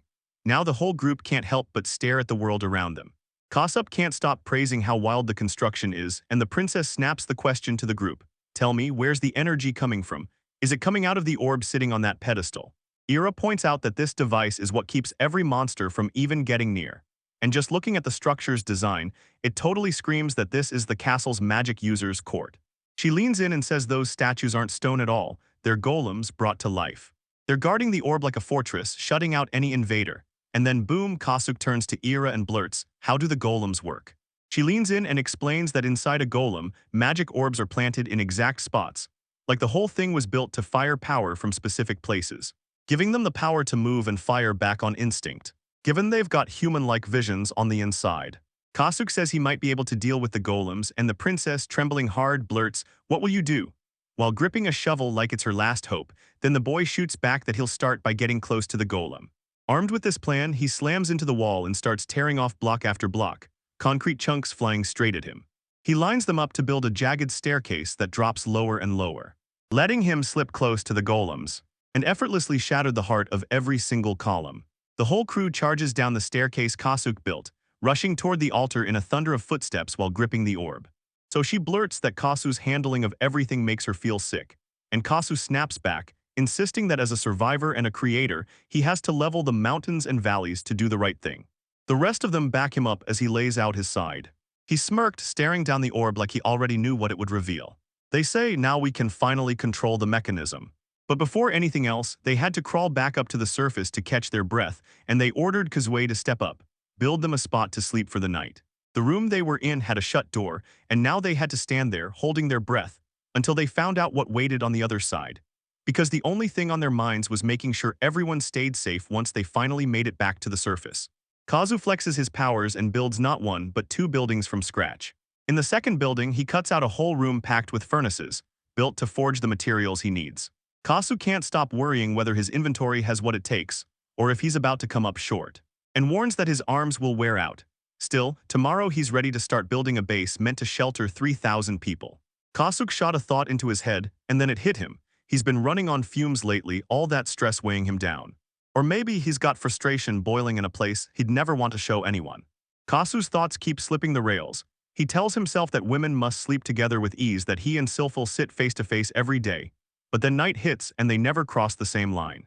Just recently they'd been stepping into the recovery of the Melior Kingdom, and now it's been more than 10 days since he even touched Silphil. 10 days he can't stand. Kasuk's thoughts get yanked to a stop when she snaps in, asking why he's there and why he's so startled, and he blurts out that he was only shocked to see her heading to the furnace, and blurts that he's wondering why she's here too. Silphil, cheeks burning, admits she'd been feeling lonely, then turns to Kasuk and asks how he's doing, and he confesses he's been lonely too. Silphil and Kasuk both feel the heat between them, and after that they spend the night together. Meanwhile, in Melisburg, the Meliod Kingdom's royal capital, an informant bursts into a palace chamber just as the archbishop lies in bed with several women. The informant rushes to his lord and spills that the empire's war is crushing the church, harder pressure, more sorcerers falling in battle, and new men suddenly growing strong. Then the archbishop snaps, "So tell me, what's happening in the empire?" What? Before the informant can even answer, the landlord cuts in, grinning as he says the Black Forest operation is booming, and soon they'll have a whole stockpile of experiments. Then if they can get men to slaughter each other, they'll finally be able to drain their seed. The moment he gets that, the informant blurts out the truth. He says the cardinal position points straight to the landlords, then leans in and asks the archbishop whether he knows why the demand for pets and animals is suddenly skyrocketing. And just recently, Zigma tore through the lands near the great desert of Ulmet. The landlord warns, because of this, just one or two demons lurking near the desert can wipe out an entire village. The informant grasps the command instantly, then bows with full respect. Just a week after the main base started rising, they pulled up with the leading members, 6 citizens from the Meliart Empire. Then Melty bursts out to greet them, right on the spot. He pointed out that the construction site sprawls for miles, and the lines are already locked in and finalized. While you're laying out KOSU's exact technical blueprint for the construction, you should make it. Kasuk yanks himself free from the men's grasp. As he barrels toward the exit, he swears he'll run till the end of the world, and right away Nulty screams at the group, "Grab him, don't let him slip out." Kasuk barely manages 5 steps before they slam him down again, and the only thing he can do is quietly admire the sheer muscle of the guys holding him to the dirt. After getting captured all over again, Costard is dragged into a tent and slapped with the project's technical blueprint. Then he fires back with upgrades, swapping out the original tent plan meant to cram up to 16 people. Melty nods in total agreement. Those traditional houses could finally be built to shelter them, and she even pitches the idea of making proper buildings that can hold 4 to 6 people. Kasu drops his head and groans that it's a nightmare, 3,000 people no less. But Melty waves him off, telling him not to fret because they do the job slow and steady, no rushing. Every single person clocks in for an 8-hour shift with 0 overtime and gets 2 chances to breathe, and then Kasuk just fires off a sarcastic, "So this is really true." Melty shoots back, but she knows it's dead on, then she presses Kasuk, "So when was the last time you lied?" And hammers home that his suspicion. The situation is still exactly as it was. Sitting right beside Melty and the elf princess, he leans in and asks, "Is there any reward for all the work?" Annoyance sparks in Melty. She snaps around to Kasuk and demands if he really thinks the princess would let him work for free. Determined Cypher tells him she's stuck with Kasuk for now, so he can ask for anything, and she'll throw every ounce of her power at it just to spite the princess. Coast, you keep pressing her, she just won't stop pushing back. If she truly said he could ask for asterisk anything he wanted. Melty grins and says the princess nailed it. That the workers' rewards should rise to match the princess's own level. Kasu keeps muttering to himself like, we can ask the princess. So fast, Melty, if you're ready, step in. And she answers with a resounding yes, falling in as her loyal vassal without hesitation. Then the two of them lock eyes, shake their heads, and grin like they just solved the whole world. Kasuk leans in and asks Gandon straight up if the princess and Melty have been friends since they were kids. Dandon wastes no time. Melty's mother was the princess's wet nurse, so that's why they were raised side by side like sisters. Kasuk leans in and tells Dandon, you'd never guess it, this princess has a bond like you wouldn't believe, because she never once spilled a word about her past. Damon cuts through it all to say the princess is buried in tasks, so he's got to back her up right as their talk keeps getting smashed in by Melty. He calls Kazue to work the fields, then tells the whole crew, if we quit and sell the land like Kazue used to, we'll pull the harvest in just 3 days. She snatches Kasu by the arm and tells him that if he's the only one who tills the soil and plants every seed, the harvest will burst in about 2 months. She taunts him, do nothing and you'll never get a single bud or seed to bear fruit. Dandon watched the whole scene unfold with a grin that never left his face.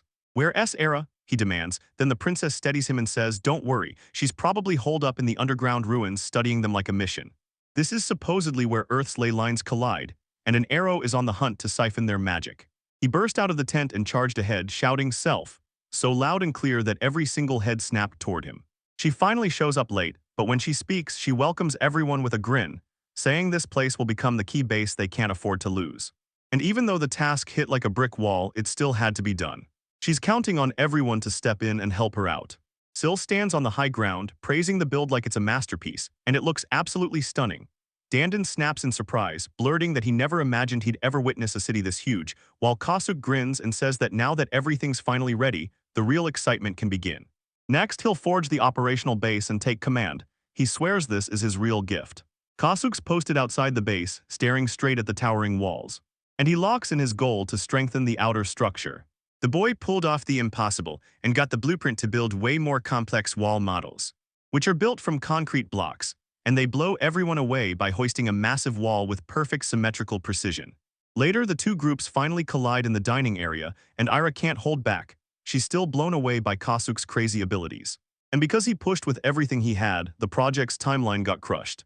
Kosher realizes this, because the structure is the frontline's shield, and he decides to line the walls with ballistas, firing down on danger so everyone stays safe.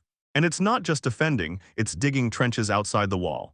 And stabbed it into place with spikes. The princess corners Dandon about the infiltration unit, and he tells her he's got 6 squads ready, each one packed with 12 people, though the final lineup's still being decided. Dandon lays out a razor-sharp plan for striking the kingdom of Melyard, mapping out every route for the assault. Then he orders the invasion in 3 deadly waves, with 2 units hitting each point. He points out, too, that he's using a 3-year-old map, so who knows if it's even accurate, and Sylph backs him up, confirming their alignment, because the units will be ordered to fan out and gather intel as they push forward. The princess rises from her chair, snaps everyone's focus in an instant, and declares that with Kasuk's power, the frontline base is finally finished. Now it's their turn to step up. The squads are going in undercover and getting thrown straight onto missions, and she warns that nobody can slack on training or preparations. Everyone bursts with energy and shouts their hearts out, full of fire and high spirits. A few days later at night, everything finally goes quiet, too quiet. Deep inside a building at the base, where sex and alchemy collide. A monkey from his race stared ahead, fear blazing in his eyes, because he had no clue what might have happened next. If nobody had shown up, he would have been terrified, because the second a stranger grabbed him in that dark alley, fear hit him like a punch. Serlena Rattel warns him not to roam out this late, and the wolfman nods in full agreement, because even he admits there are nights when danger feels like it's closing in. The other adventurers laughed in his face, mocking every second of his ordeal. Saganar throws himself at the idea of dates, but every time things go sideways and he gets tangled up somehow. Meanwhile, Kasuk, stunned out of his mind, marches up to everyone and demands, "How did you even get asked out by girls?" What? Since Mount closed in on him like that. And the wolf fires back, saying the princess already has him in her claws. But every other girl keeps staring at that boy like he's the main event, so nobody bothers calling them to the meeting. And that's exactly why in the whole group, nobody dared to speak to the boy. Imagine the girls whispering about it. Then he gapes with even more disbelief and snaps at everyone for staying quiet. Then it clicked, everything started lining up, because the achievement he got earlier was basically screaming for attention from the masses. Kasuk straight up asks the guys if it's really a problem that he wants to date himself. But damn it smirks and tells him the elders of the Black Forest already know Kasuk, because he's the legendary Moribio. Sir Leonard warns that they're running low on fighters, and if they don't slip into the Empire right away to grab more men, Psychosiastity could be in serious danger. Kasud grins and asks, so why won't Sykes just take it? Dandon shoots back, there still aren't enough men, if there were then I'd have to accept Iris and the other girls. The confident boy shoots back, saying he's more than satisfied with you. Sir Leonhard snaps that loyalty isn't enough. You've got to back it up with proof, and he insists that only trusting the women he judges as worthy is part of what being a man means. Then the Wolfman corners Sir Lantern and asks straight up about him, because he swears he's already devoted to his late wife, no matter what. Sir Leonhard playfully shifts the conversation and asks Kasuk if the underground shelter is finally finished, only for Kasuk to snap back that he thinks the topic swap was forced. He fires off another update, reporting that the construction. They finally finished stocking the shelters with food and water. The whole group starts freaking out over the operation coming tomorrow. The KOSU bursts onto the scene, instantly lifting everyone's spirits sky high by sliding them some freshly filled cookies. Right in the middle of the tasting, compliments came flying non-stop. A group in the Groot area charges up to the door and knocks hard. And demanded the boys. She leans in and tells him proudly that the Magic Stone engine's design is finally finished. The boy says it sounds promising, but he still has no clue how it's going to be logged in the technical plant's function. But the moment he tries to push on, his own error grips him by the wrist and yanks him outside. KOSU can't stop overthinking, like his mind is stuck in a spiral of deep thoughts about. This could be the start of yet another relationship that finally takes off. And honestly, you can bet everyone else is thinking it too, because they all just grin and stare at the situation like it's the best thing ever. Erich keeps yanking him along by the arm, but Kasu's lost in his own head, overthinking this new maybe relationship like it's about to explode. From the far side of the base, the princess throws out the order, right there, right now, and the infiltration teams kick off the operation together, throwing them a surge of luck as everything unfolded. Once the others file out, Kasu turns her gaze on you and shouts that the liberation forces are rolling out right now and that they're finally starting to strike back. The princess says there's a crucial first step, and the boy immediately blurts out what it is. He can't stop wondering, after everything, would it finally be smarter to go? Dan realizes his powers are meant for rare, special moments, and he and the others rush to rack up as much experience as they can from every one of those missions. So the operation has to keep rolling, Kazue's interference won't stop it, and she'll come up with something else for him to do no matter what. Even after everything, that boy still carried real worth, every single part of him. His safety had to come first, no exceptions, so he could charge into the deadliest fights without putting it at risk. Arrow points out the infiltration crew has KOSUK's brand new weapons ready to go. So yeah, trust the fighters with their weapons, let them rip through the mission and bring everyone back safe. That convinced boy blurts out, I'm gonna build it, then I'm gonna bring brand new things to life. He's totally stunned. Some girls have stormed into his workspace and taken it over. An obelisk girl closes in on him, hands locked over a crossbow like she's ready to strike. A near-impossible arrow-shooting weapon, crafted by her based on Kazue's ideas. As he got down to inspect the weapon, he swears this crossbow will massively boost the firing raider's whole squad. The boy leaned in and asked, can we add a goal and mechanisms to this crossbow? Arya tells him, with it being this big that won't work, but the ballistas. Oh, we can totally upgrade them to automate loading those arrows. She heads straight to the ballista in the workshop, and everything clicks. She tells him it's all about the mechanism. Pull to string it, load the arrow, reload, then line up your shot and fire. Letting the drawstring go, Kasuk leans in and fires off the question. How did Seiki forge the golden core? Seiki answers that he melted a bronze alloy, shaped it into a perfect sphere, then carved magical runes across the surface, turning it into something that behaves like a thermal magic tool. Kasuk grins once he gets the full blueprint, saying he can fold this sphere into his own creations now. Seiki can't believe it and snaps back that he'll build him a prototype so Kasuk can test it. Era leans in, stunned by the kid's eyes, and tells him straight up, your view is totally different from everyone else. Strip the core down to its essence and you can make it work. Seiki presses on the age-old debate. What does she really think about letting the user sprinkle magic onto their gear?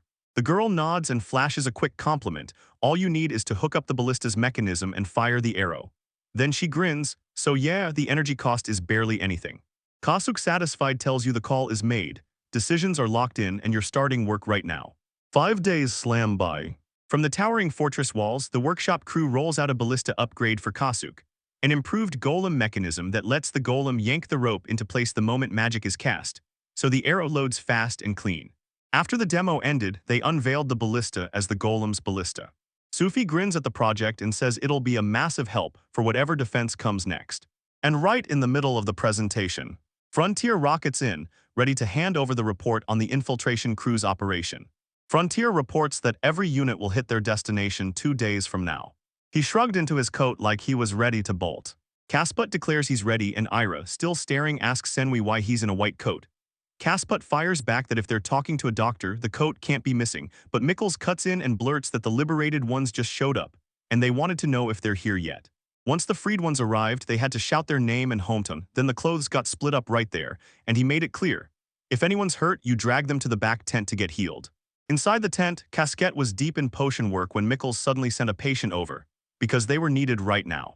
But everyone snaps their heads toward him, because Casca just met a human and the shock hits hard. Ira shoves everyone back, and Mikkel insists the casket used to be human and that it stood with them. Then one of the freed rebels snaps, asking what they really planned after bringing them here, just to abandon them to a human's mercy. The screams of interrogation and the threat to break open the casket erupt.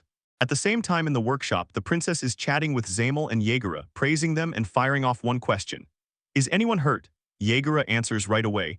One of the 12 members of the 5th platoon comes back safe and sound and not a single person is injured. She fired up again, delivering the rest of her report like it was burning a hole in the room. Their infiltration went sideways at every step, because problem after problem kept crashing down on them. Every base strung between the kingdom's borders and Omit Stone cranked up its vigilance. And then boom, the gizmo struck inside the kingdom. 2 platoons slipped in under the cover of night, using the dark like a cloak, cutting straight through the bushes. No roads, no hesitation. But when they finally saw it, the truth hit them, because it was nothing like what they'd imagined. Even after they were forced into vassal rule, life in that farming village didn't budge one bit. While everyone kept digging, their real prize was control of the cursed coal and the iron mines. They refused to let their own people starve, but the way they dealt with the natives could wreck their reputation. So for now, it looked like they weren't planning to make a move. Even as she speaks, she admits he's already left armed soldiers to clamp down on most of the population, locked her own freedom in chains. And if anyone so much as twitched toward rebellion, they'd crush that person's family and friends too, telling everyone that this terror is what caused several children to die for a stretch. As she kept on talking, Jagger leaned in and said that. And on top of all that, they got forced to worship humans like gods. That night they wiped out every soldier, then slipped in just enough clues to make it look like a cold, abandoned attack, while they freed every prisoner. And with the dark swallowing the scene, the ballistas ran with flawless, unstoppable precision. So Mr. Leonardo's platoon marched right behind the other 2, pushing into the deeper part of the kingdom with one clear goal in his head: link up with those other squads and stand ready as their support. She said the villagers who'd been freed back then were basically trapped in place, so they couldn't gather a single real clue about the capital. The princess beams at them, gives them praise, and leans in to ask. If they stumbled on any sign of a device or left behind gear, they'd rush back and report it. They lock eyes, and the moment she brings it up, they spot 2 wild, interesting things they can't ignore. Outside, the princess steps out to watch the action unfold. Then he stumbles in and finds Kazuk's packed in with kids, and he blurts, "So, are we done with this meeting yet?" She nods and shoots back, laughing, "Looks like you've made a ton of friends." Kazuk grins and says, "More like a love-hate deal, honestly." He jabs a finger at her and says it all felt way too complicated right from the start. When the freed ones finally spotted him, they erupted in screams and threats. Despite Melfi and the others begging them to take the treatment, they still weren't buying it. It wasn't until he healed one of them with his own hands that their trust cracked open just a little. With a grin, he tells the princess, "Next time we've got to explain a little more about why I'm human." And Nofi finishes it off by admitting that sometimes you, yes, even them, forget that Kasuk is human. With a sharper look in his eyes, he demands to hear how the reports turned out. She tells him later if he wants, she'll spill the whole story to everyone. But for now, they've got something far bigger to handle. Out on the front line, 2 urgent requests are coming in. Kasuk and the others got told, point blank, to haul them out. First, they demand a way to keep the food hot. Then they push for a secret way to talk to their allies without the enemies so much as catching on. Fruit doesn't just grow, it gets shaped by the world around it, and if you want to survive, you also need the power to communicate. But both of those things are brutally hard to pull off. Sykes admits that, if they put the food problem aside, building a communication device is going to be a nightmare. Then Kasuk fires back with an idea that basically says, fine, we fix the food issue first. One of the girls blurts out, why don't we build a tiny heater? And Sykes presses them on what they're planning for the heater's energy. Then one of the girls shrugs and says sprinkling in magical stones for magic power would fix it. But before anyone can keep talking, Arya barges in and declares Kusu's got the real solution. The boy claims there's a trick. You react the quick line with water and bam, the food heats up fast. Yeah, Sex agrees, it really works that quickly. Arya curious pushes, asking if they used it on their meals. The boy shakes his head and says no, not for eating, only for military emergencies. But here's the catch, they could only use it once, so they'd better have enough to count on. Arya shrugs and says, honestly, having more than one plan isn't a problem. Smiling, Kasuk insists she's right, then pushes them to crack the communication problem before it slips any further. The boy steps up and breaks down Morse code for them, then points at the interdimensional barrier device at the barracks and says it'll work on magic waves. They could beam the codes from the same distance with their waves, but anyone standing in the ray's path would instantly hear the message. He grins and says it'd be way easier if they could beam their voices through magic waves. And the moment he's done, the whole crowd erupts into whispered debates, hunting for a way to fix it. Seiki insists they can pull it off if they nail the goal and the construction tricks. Then Arya jumps in, saying they should just go for it and start building the code. With a ferocious war cry, they launch straight into the work. They finally said their goodbyes to the ones who were free. They just prayed nothing would go wrong until they finally hit the barracks, because once they grabbed the weapons, the Gyuzamas were staying totally calm. Worried, Kasu leans in and tells the princess that with the kids, the adults' power won't hit as hard. Then Sophie says, when we reach the barracks, we're eating, we're sleeping, and we're getting back on our feet. Hands clamped to his neck, Kasuk drawls that there are plenty of guys with us. And right after everyone disappears into the barracks, Saki's about to get hit with the hardest part. Curious, the princess leans in and fires off a question, what is he talking about? And in the workshop, she admits straight up that she finally understands the boy. Right as the conversation shifted, the princess leaned in and asked. He straight up asks if there's any other woman she should worry about besides her. He's basically saying every woman he sees is stunning, and if he claimed he wasn't drawn to them, he'd be straight up lying. Before the princess can blow up, the boy keeps talking, insisting she's his number one, begging her to be the only one he wants. Blushing hard, she admits she's not exactly the feminine type, and she refuses to believe she's beautiful. Then the boy starts bombarding her with compliments, one after another. And just like that, the princess slips into the dress because she craves the feeling of being beautiful, and Kasuk lights up, telling her she looks stunning and that he can't wait for her to show everyone her beauty. But he yanks her out in that dress so everyone can stare, and she can't help but feel mortified. Miltils finally spots her and immediately starts showering her with compliments. The situation keeps spiraling because she freezes under the pressure, and embarrassment crashes over her even harder for not knowing what to do. And she slams herself into the room, locking Kasuk out for good. Kasu panics and blurts out, "Milf, got any ideas?" Then she commands him to round up every girl in that dress, so the princess could finally relax. And just like that, Seminol's plan clicks perfectly into place. And every girl at the base is rocking a skirt. Different clothes clung to him, each new outfit pulling attention like a fresh spotlight. Milf challenges Kasuk, got something flashier to snag the princess's attention, but he shuts it down fast. Everything here is all for Sylphia. And she wastes no time, snags the dress she wants in a snap. Then the princess bursts in wearing her dress, blinking at the chaos and asking what's going on, so Kasu grins and tells her, good news, I've got a whole bunch more human dresses lined up for you to try. Milf startles her, then eases in and says the one thing she didn't expect. That she was breathtaking and destined to get even more so. Then she snatches her sister's arm and yanks her inside. Just as it starts to kick off, Danon barrels in and demands, what's going on here? At that exact moment, Milf swings off with the princess, dressed in that flashy gown, and Danon's jaw drops as he blurts out, stunned, why was she here? Blushing hard, she blurts out, it was all a mistake.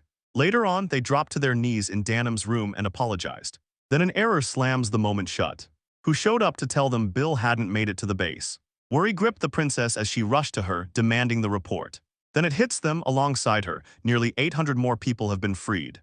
Bilna blurts out that they've been getting exploited in the salt mine, and now they're trying to push toward the Great Prairie. But the water and food have completely stopped reaching them.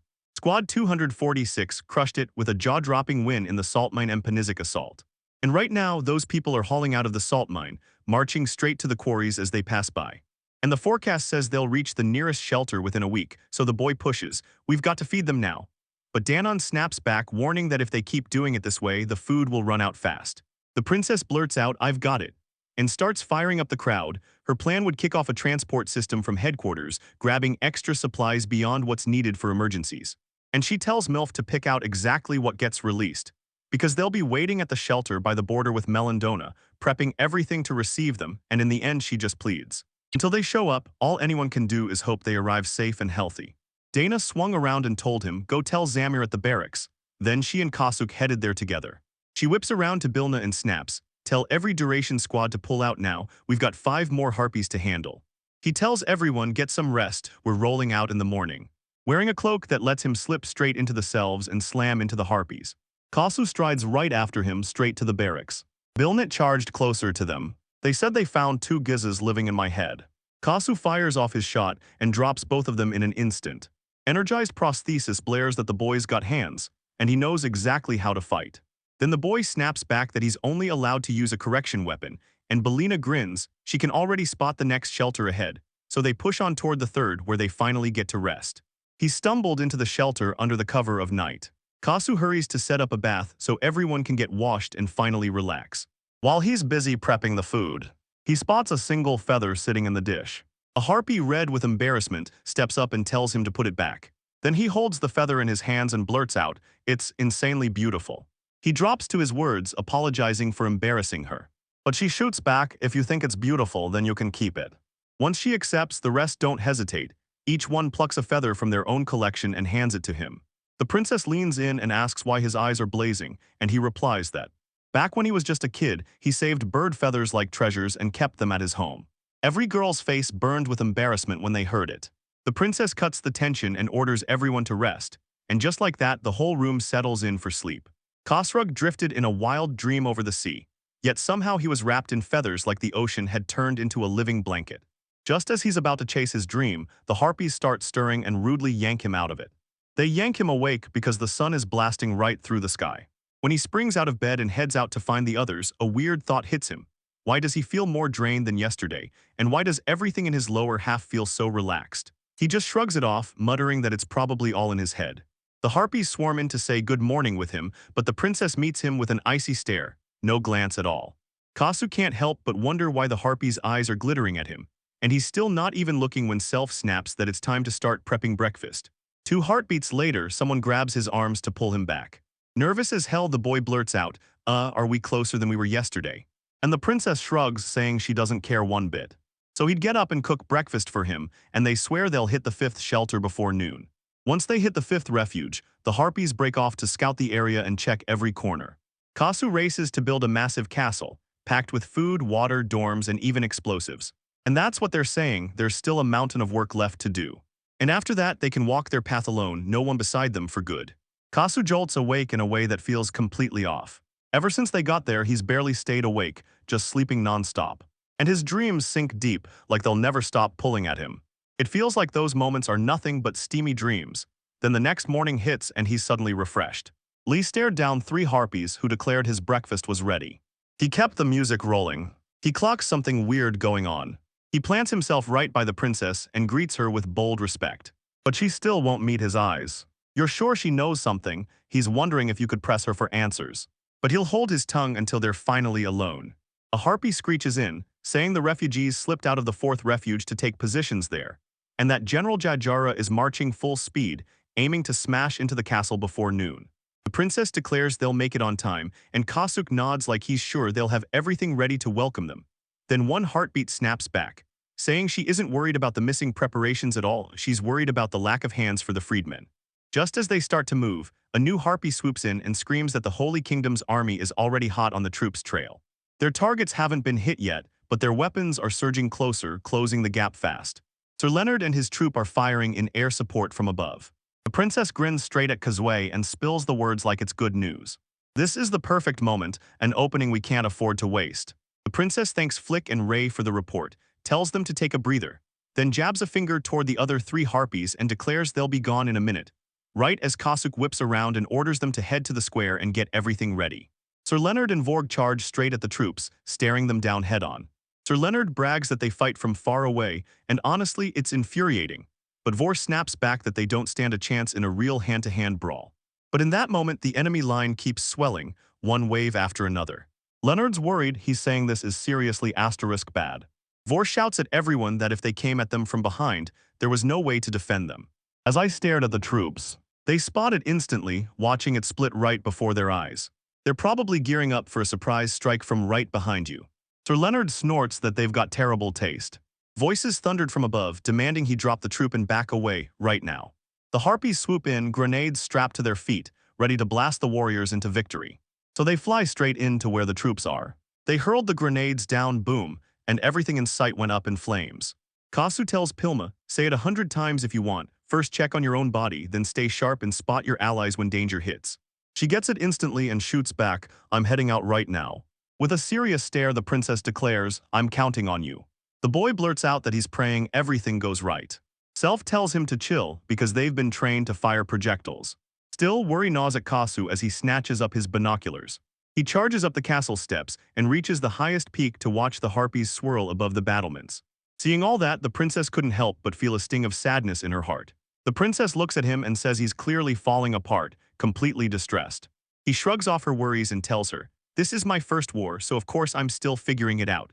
Then he reminds her that back in the other world, he was just an ordinary guy who never dreamed he'd end up in something like this. She's stunned and blurts out, so explain this, how do you face Izuma with that kind of bravery? But then he fires back, claiming it wasn't human. She shrugs and says it doesn't matter if it's human, elf, or even Gizuma, because at the end of the day, all our lives are the same. He says she's right and then begs you to spread it like it's nothing. But in his head, he already knows this isn't going to be that simple. Day by day, life in that world started to feel more and more unlike the one he knew back then. They were worlds apart, like some wild dream you can't quite wake up from. And once again, his mind starts hunting for the pieces that actually click. The only time he's safe is when his mind isn't in the wrong place. The moment the princess spots Kazuake looking that worried, she walks right up and presses him for answers. He snaps that she's the one who put him there, so her demanding anything from him is ridiculous. And if it's too hard, he doesn't need to explain himself. Still clinging to him, she blurts that he's always been the one helping them. And now she can't even say it because the truth is they're hanging on him. And nobody would dare ask him to dirty his hands with blood. She's not going to do that, so you can breathe easy and stop feeling all that pressure. Then boom, a distant explosion rips through the air and cuts them off mid-moment. Kasuke shoots her a grateful look and tries to pull back, but it kills the hug as soon as he does. And he swears despite everything that's happened. He still has to carry his responsibilities all the way to the finish line. He forges weapons meant for battle, then insists, I just build them, I never kill anyone, like that somehow makes him innocent. But he can't shake the question, who on earth would actually believe he's forced to make that decision? So they're stuck, no move forward without a plan, and he can't stop wondering, could it be him who has to forge it? Cut us free so you can do what you need to do for the ward end. Snubbly creeps right up on him and the princess blurts out her thanks. The Holy Kingdom's attack got swallowed up when harpies rained bombs from the sky.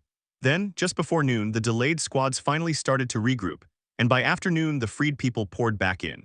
By the time they finished rounding everyone up, night had already fallen, and they set up a meeting to decide how to stop an incoming strike from the Holy Kingdom. While the freed people finally crashed into rest, tended to by medics. They split the freed people into 3 groups, sent each one out a day apart, while Self and half the Liberator squad stayed behind at the temporary fortress to guard and keep watch. Meanwhile, Kira kept pushing on, expanding the shelters and driving toward the clearing. And just like that, nothing bad ever happened. They busted through the chaos and finally slammed into the front line. On the 5th day's afternoon, right alongside them, every single one of the liberated ones finally came pouring in too. And just like that, everyone snuggled in and claimed their spots. The Harpies were throwing a full-on party, because for once they'd finally get real weapons to hurl, no more dodgy trash, and that meant their garbage throwers' reputation could finally be wiped clean. Dandan showed up for Kasuke and demanded, "Did you finish expanding the shelter?" Kasuke grinned and said, "It's in perfect shape, everything's running normally." Now they're claiming they can fit 500 people, yet they're ignoring space that could double that number in a heartbeat. With a hand on Dan's shoulder, he praised him for an awesome job, and then told him, "Now you can finally rest." Kamasiuk said he'd love to, but now he's got to sprint to the temporal fortress, because those small zones won't finish themselves. And Dandan snaps that he can't even spare a breath, then flashes a grin and the protagonist shoots back, "I'm not doing that bad, so stop worrying so much." Behind him, the air itself tore forward, dragging his hobbit after it. She leaned in and promised, "I've got something to show you before you head out." Smiling urges her to prove it to him, but he brushes off small stuff like it's nothing. While Dandan, still uneasy, tells the hero to take a breather, Eris just grins and says the thing she's about to hand him will make him stare with his mouth wide open. Sykes says that as long as that kid's around, even the streets feel safer under every step. When Ira finally reaches the workshop, she kicks everyone outside, because she has to get him ready herself. Kasu lanes in and grills Sykes, demanding to know what she's about to show him. And Sykes grins and tells him to hold up, this is gonna be fun. The era when the workshop girls took over. Then the scene cuts to 2 backpacks laid out in front of him. At first, he's totally baffled. Why would school backpacks suddenly be this fascinating? Then the girls grin and declare it. This gallant communication device is just a prototype. The scared boy blurts out, wait, was that a G*** lum? And then drops the bomb because yeah, it was real and that strange signal was a full-on communication revolution from another world. The very next morning, Kazu jolts awake to a totally new scent hanging in the air. Then he hears a frantic sound from under his blanket, and when he finally lifts it, he jolts in shock because Ira is actually sprawled on top of him, fast asleep. She's standing there in her underwear. But you're sitting there like you did nothing at all. If both of them are still dressed, it means nothing went down and the boy immediately panics, trying to piece together what happened. The night before, he grilled Ira to show him the communication device, and straight up demanded its range. Ira grinned and said they could reach the Arbonne base with 0 issues. Then the boy launches into this wild explanation about how insane the equipment is. Sake admits it was a nightmare to get every piece working, but it all happened because Ira had the idea. With that sweet grin blazing on her face, Ero lanes in and demands Kazu shower her with even more praise. Then he cups her head in his hands, praises her as a good girl, and promises she'll grow up to be a legendary alchemist. Ira says they can still try for one day and the boy promises he'll haul it to a specific spot on his back. Then boom, the whole moment gets shattered when a girl shows up. Is stocked up with a mountain of food just so you can dig in and enjoy every cozy bite. And the last thing you remember is... And then they kept talking straight through the early hours, like the night would never end. Just as his mind spirals, someone interrupts him. He swings the window open and demands him, like he's been waiting for that moment. And he spots air stretching right beside him, and that hits him with instant total confusion. While Kusuo tries to talk it through and claim it's all just one big misunderstanding, then an error wakes up. Seeing her eyes open, he grins and fires off a way louder, more animated good morning, and demanded she explain why she was in his bed, dressed like that. Still, sleepy Era insists it's simple. Kasuk crashed to bed first, and she wanted to cozy up in the front room too. Their sheets were paper-thin and she couldn't stop shivering, so she didn't bother pulling on extra clothes before sleep. Then she fires back, my clothes always wrinkle on me so I sleep like this. To freak her out, Kasu snaps at her to watch her step.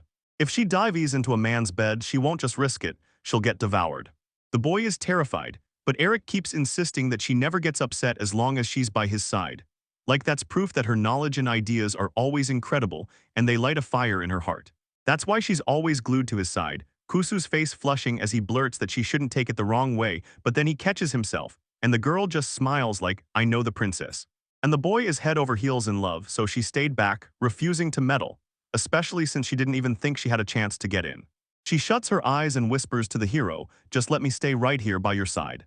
Then he goes silent and she asks if he doesn't want it.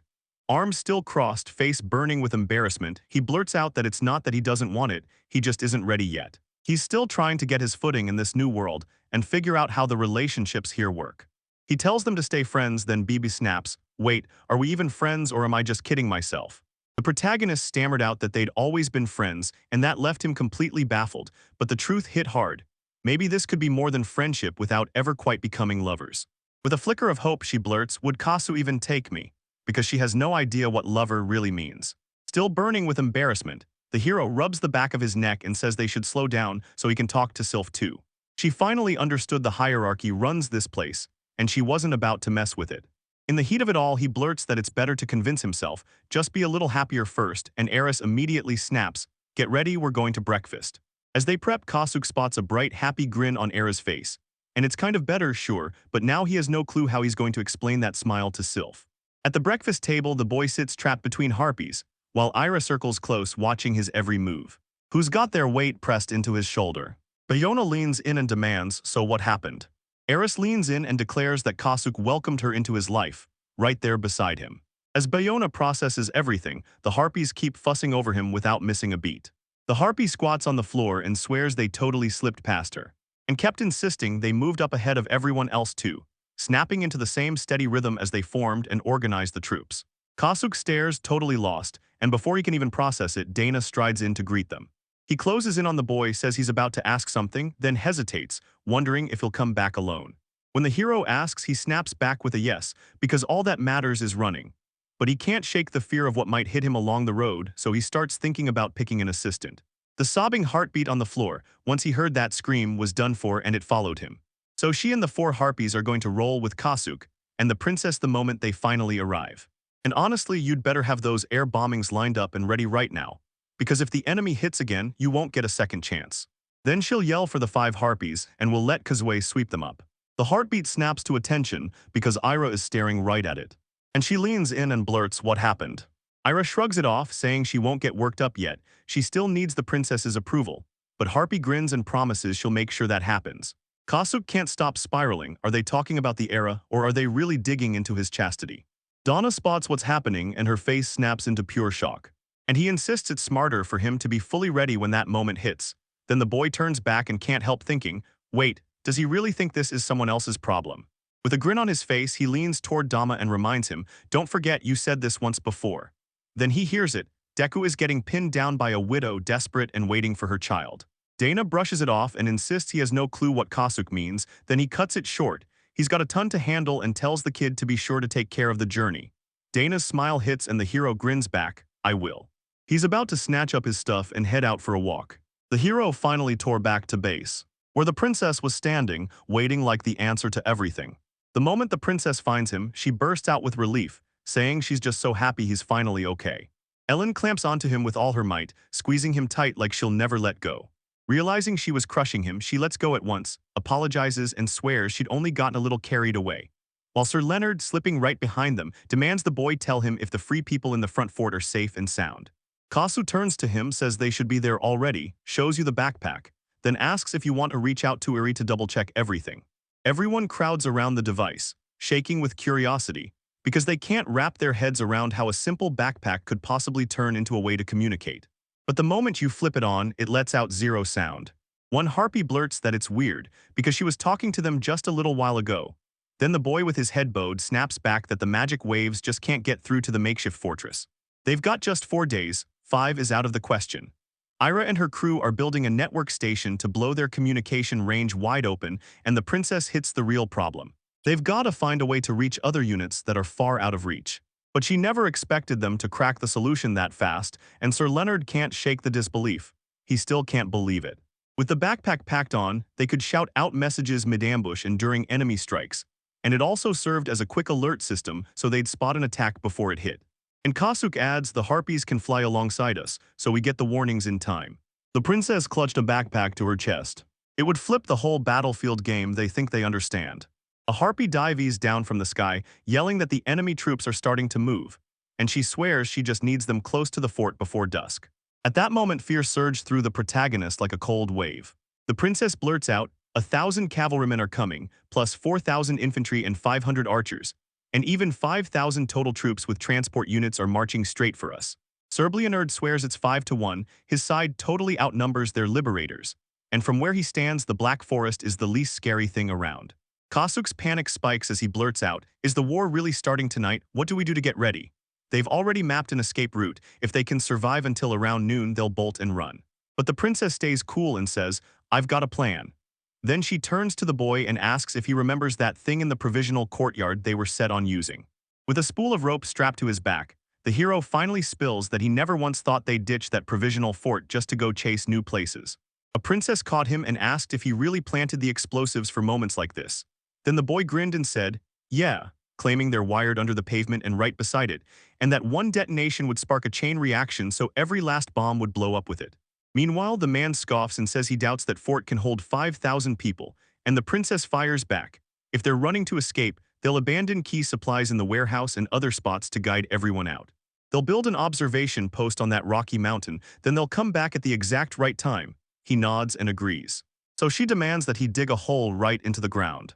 With the hole ripped open, they start hauling in food and water, all while staring down from the mountain at the fort waiting in plain sight. They slipped into the shadows, watching everything unfold. No one ever even noticed. Besides food and water, the fort also had beds ready to catch tired soldiers the moment they dropped. After that, the man sprinted to explain everything to the heartbeat. So what exactly is a detonator, and how does it trigger the blast step by step? The harpies Paya, Torque, and Erna came roaring out of the chaos, would take charge of the surveillance, and then trigger the detonation. With a grin aimed at the three, the boy tells them to watch themselves, then steps closer and thanks him for looking out for them. The princess cuts them off, saying they'll head back to the refuge, and the trio immediately fires warning looks, telling them to watch their step. From the far side of the fort, everything changes. They've already left, claiming the enemy has 5,500 soldiers packed inside those estates. Everyone is absolutely stunned to see how that backpack actually works for communication. The hero grabs the backpack and snaps, "I know we already left, but we haven't hit the provisional fort yet." The protagonist snapped that was all he had, promised he'd speak up if anything came up, and Eric told everyone to stay safe. Then the call slammed shut. Before he can breathe, a wave of people hammers him with the same burning questions. When will it drop, and when will mass production finally kick off? Sir Leonard barges in and blurts out he's got a question, then stares at the hero and demands to know when they're starting dinner because he needs to meet soon, until the boy snaps back. "Is that all you can talk about?" Sir Leonard then drops a bombshell. He's handing everything over to him. After dinner, the princess slips into a private chat with the hero, admitting how long it's been since they last saw each other and how her journey dragged on, slow and exhausting. But the second he showed up at the fortress, Eris flashed the communicator in his face and wouldn't shut up, glowing with pride. The princess grins and tells him, "I figured that the whole time." And the communicator was wildly interesting. With a more serious tone, he tells the princess that Eric finally confessed his feelings, and the princess just smirks, saying she knew it would happen later than she expected. She stared at him, waiting for his answer, and demanded, "So, what did you say?" He insists he only ever saw her as a friend, not a lover, and admits the real love was all for himself. And like, for example, if she confessed to another guy and he accepted, jealousy would snap his mind. He'd wipe out that guy, then end himself. With a smile, the princess admits that love can feel like a crushing weight. Then Self steps in and says, just like they talked about before, a real man's worth is knowing how to take on multiple wives, because the more wives you have, the more responsibility you're taking on every day. She goes on to say that if a man can't love his kids and wife, he's a failure. And the worst part is everyone leaves him, his marriage falls apart, and he'll spend the rest of his life getting judged. The hero froze when someone embarrassed doesn't know what to say. She finally blurts out that it doesn't matter to her if he ends up with Ira or not, because she's known Ira for ages. So you treat the princess like she matters, equal to everyone else. Right when it hits its peak, a massive earthquake slams the ground and cuts them off mid-sentence, followed by a blazing explosion that tore through the air. An explosion tore through the fort, shattering everything in its path. From her hiding nook, three harpies peep out and see the enemies tightening their grip around the fort. So they finally decide it's time to set everything on fire, blow it all up. From the top of the fort, the princess and the protagonist stare at the sky, jaws dropping at the blast's noise and raw power. Right when Sir Leonard storms in and demands, "What was that?" As she descends toward them, the princess claims it all happened because of that real-time baked explosion. Then the man turns to her and demands, "So what do we do next?" The princess snaps back, "Stick to the plan, skip the next three and head straight for the first frontline fort when you can. Any detour gets told ahead of time and we're going to need more guards than before." Sir Leonard says that explosion leaves zero room for doubt. Everyone's dead, and Gerda nods, claiming that if this were a real formal war, it would have been logged for the record, so the hero snaps back. Would those blast deaths really have been written down too? Staring at his list of wins, he can't help wondering if any of it will ever feel like fulfillment. Then the princess cuts in, shouts for everyone to rest, and says they'll be on the move before dawn, while brawling with the comments and snapping into new realizations. She blurts out, "Why are your expressions flipping so fast?" He shrugs it off, says it's no big deal, then admits that from that attack they wiped out around 3,000 people, so the princess can't help but snap, "Wait, how do you know that?" Staring at her, he finally blurts out the level system, how levels power tons of games, and how it first showed up on a certain game machine. He tells her that the records you earn by meeting specific conditions are trophies and achievements, meant to prove your progress and skill, but also to unlock rewards like titles and items. Then he leans in and says, "Stack enough experience points and you level up, plus you get points you can spend on skills." Even after everything was explained, the princess still didn't get a single thing. Beyond the princess, everyone's eyes locked on his words. And here's the point, Kasuk says these moves are exactly the kind mysterious beings notice. Meet the right conditions and boom, you earn a skill increase title tied to what you did. Then the princess leans in and asks what it means that he's given godlike powers based on what he does, good or bad. The boy answers like it's the same rule, take down enemies and beasts and it'll push the power forward. Every fight earns him experience points, and little by little his skills level up. The princess presses him, like, did he pay the price to claw out those powers? Kasuk just nods, saying it worked out pretty much exactly that way. Once he dropped that statement, the whole crowd started to doubt if their hero was actually an apostle of God, and then, awkward as it was, he finally realized there really is a God in this world, so they latch onto the idea that he's one of God's apostles. Right when the whispers start to crawl, the princess cuts in and demands they rest, because they won't get another chance if they push on. The very next day at the third refuge, the princess leans in and demands the report. She swears the explosion's power was absolutely monstrous, and the provisional fort came down in total ruin, turning the demolition into a clean, full-on victory. After the blast hit, 20% of the troops couldn't even lift a foot anymore. And just like that, the museum finally slid into view and wiped out the rest of the personnel. Sir Leonard declares, "Just like I thought, Kasuk's power is a full-on annihilation." And then Kasuk awkwardly blurts back, "That's not my power." The heartbeats keep pounding, and they whisper the survivors are fewer than 100.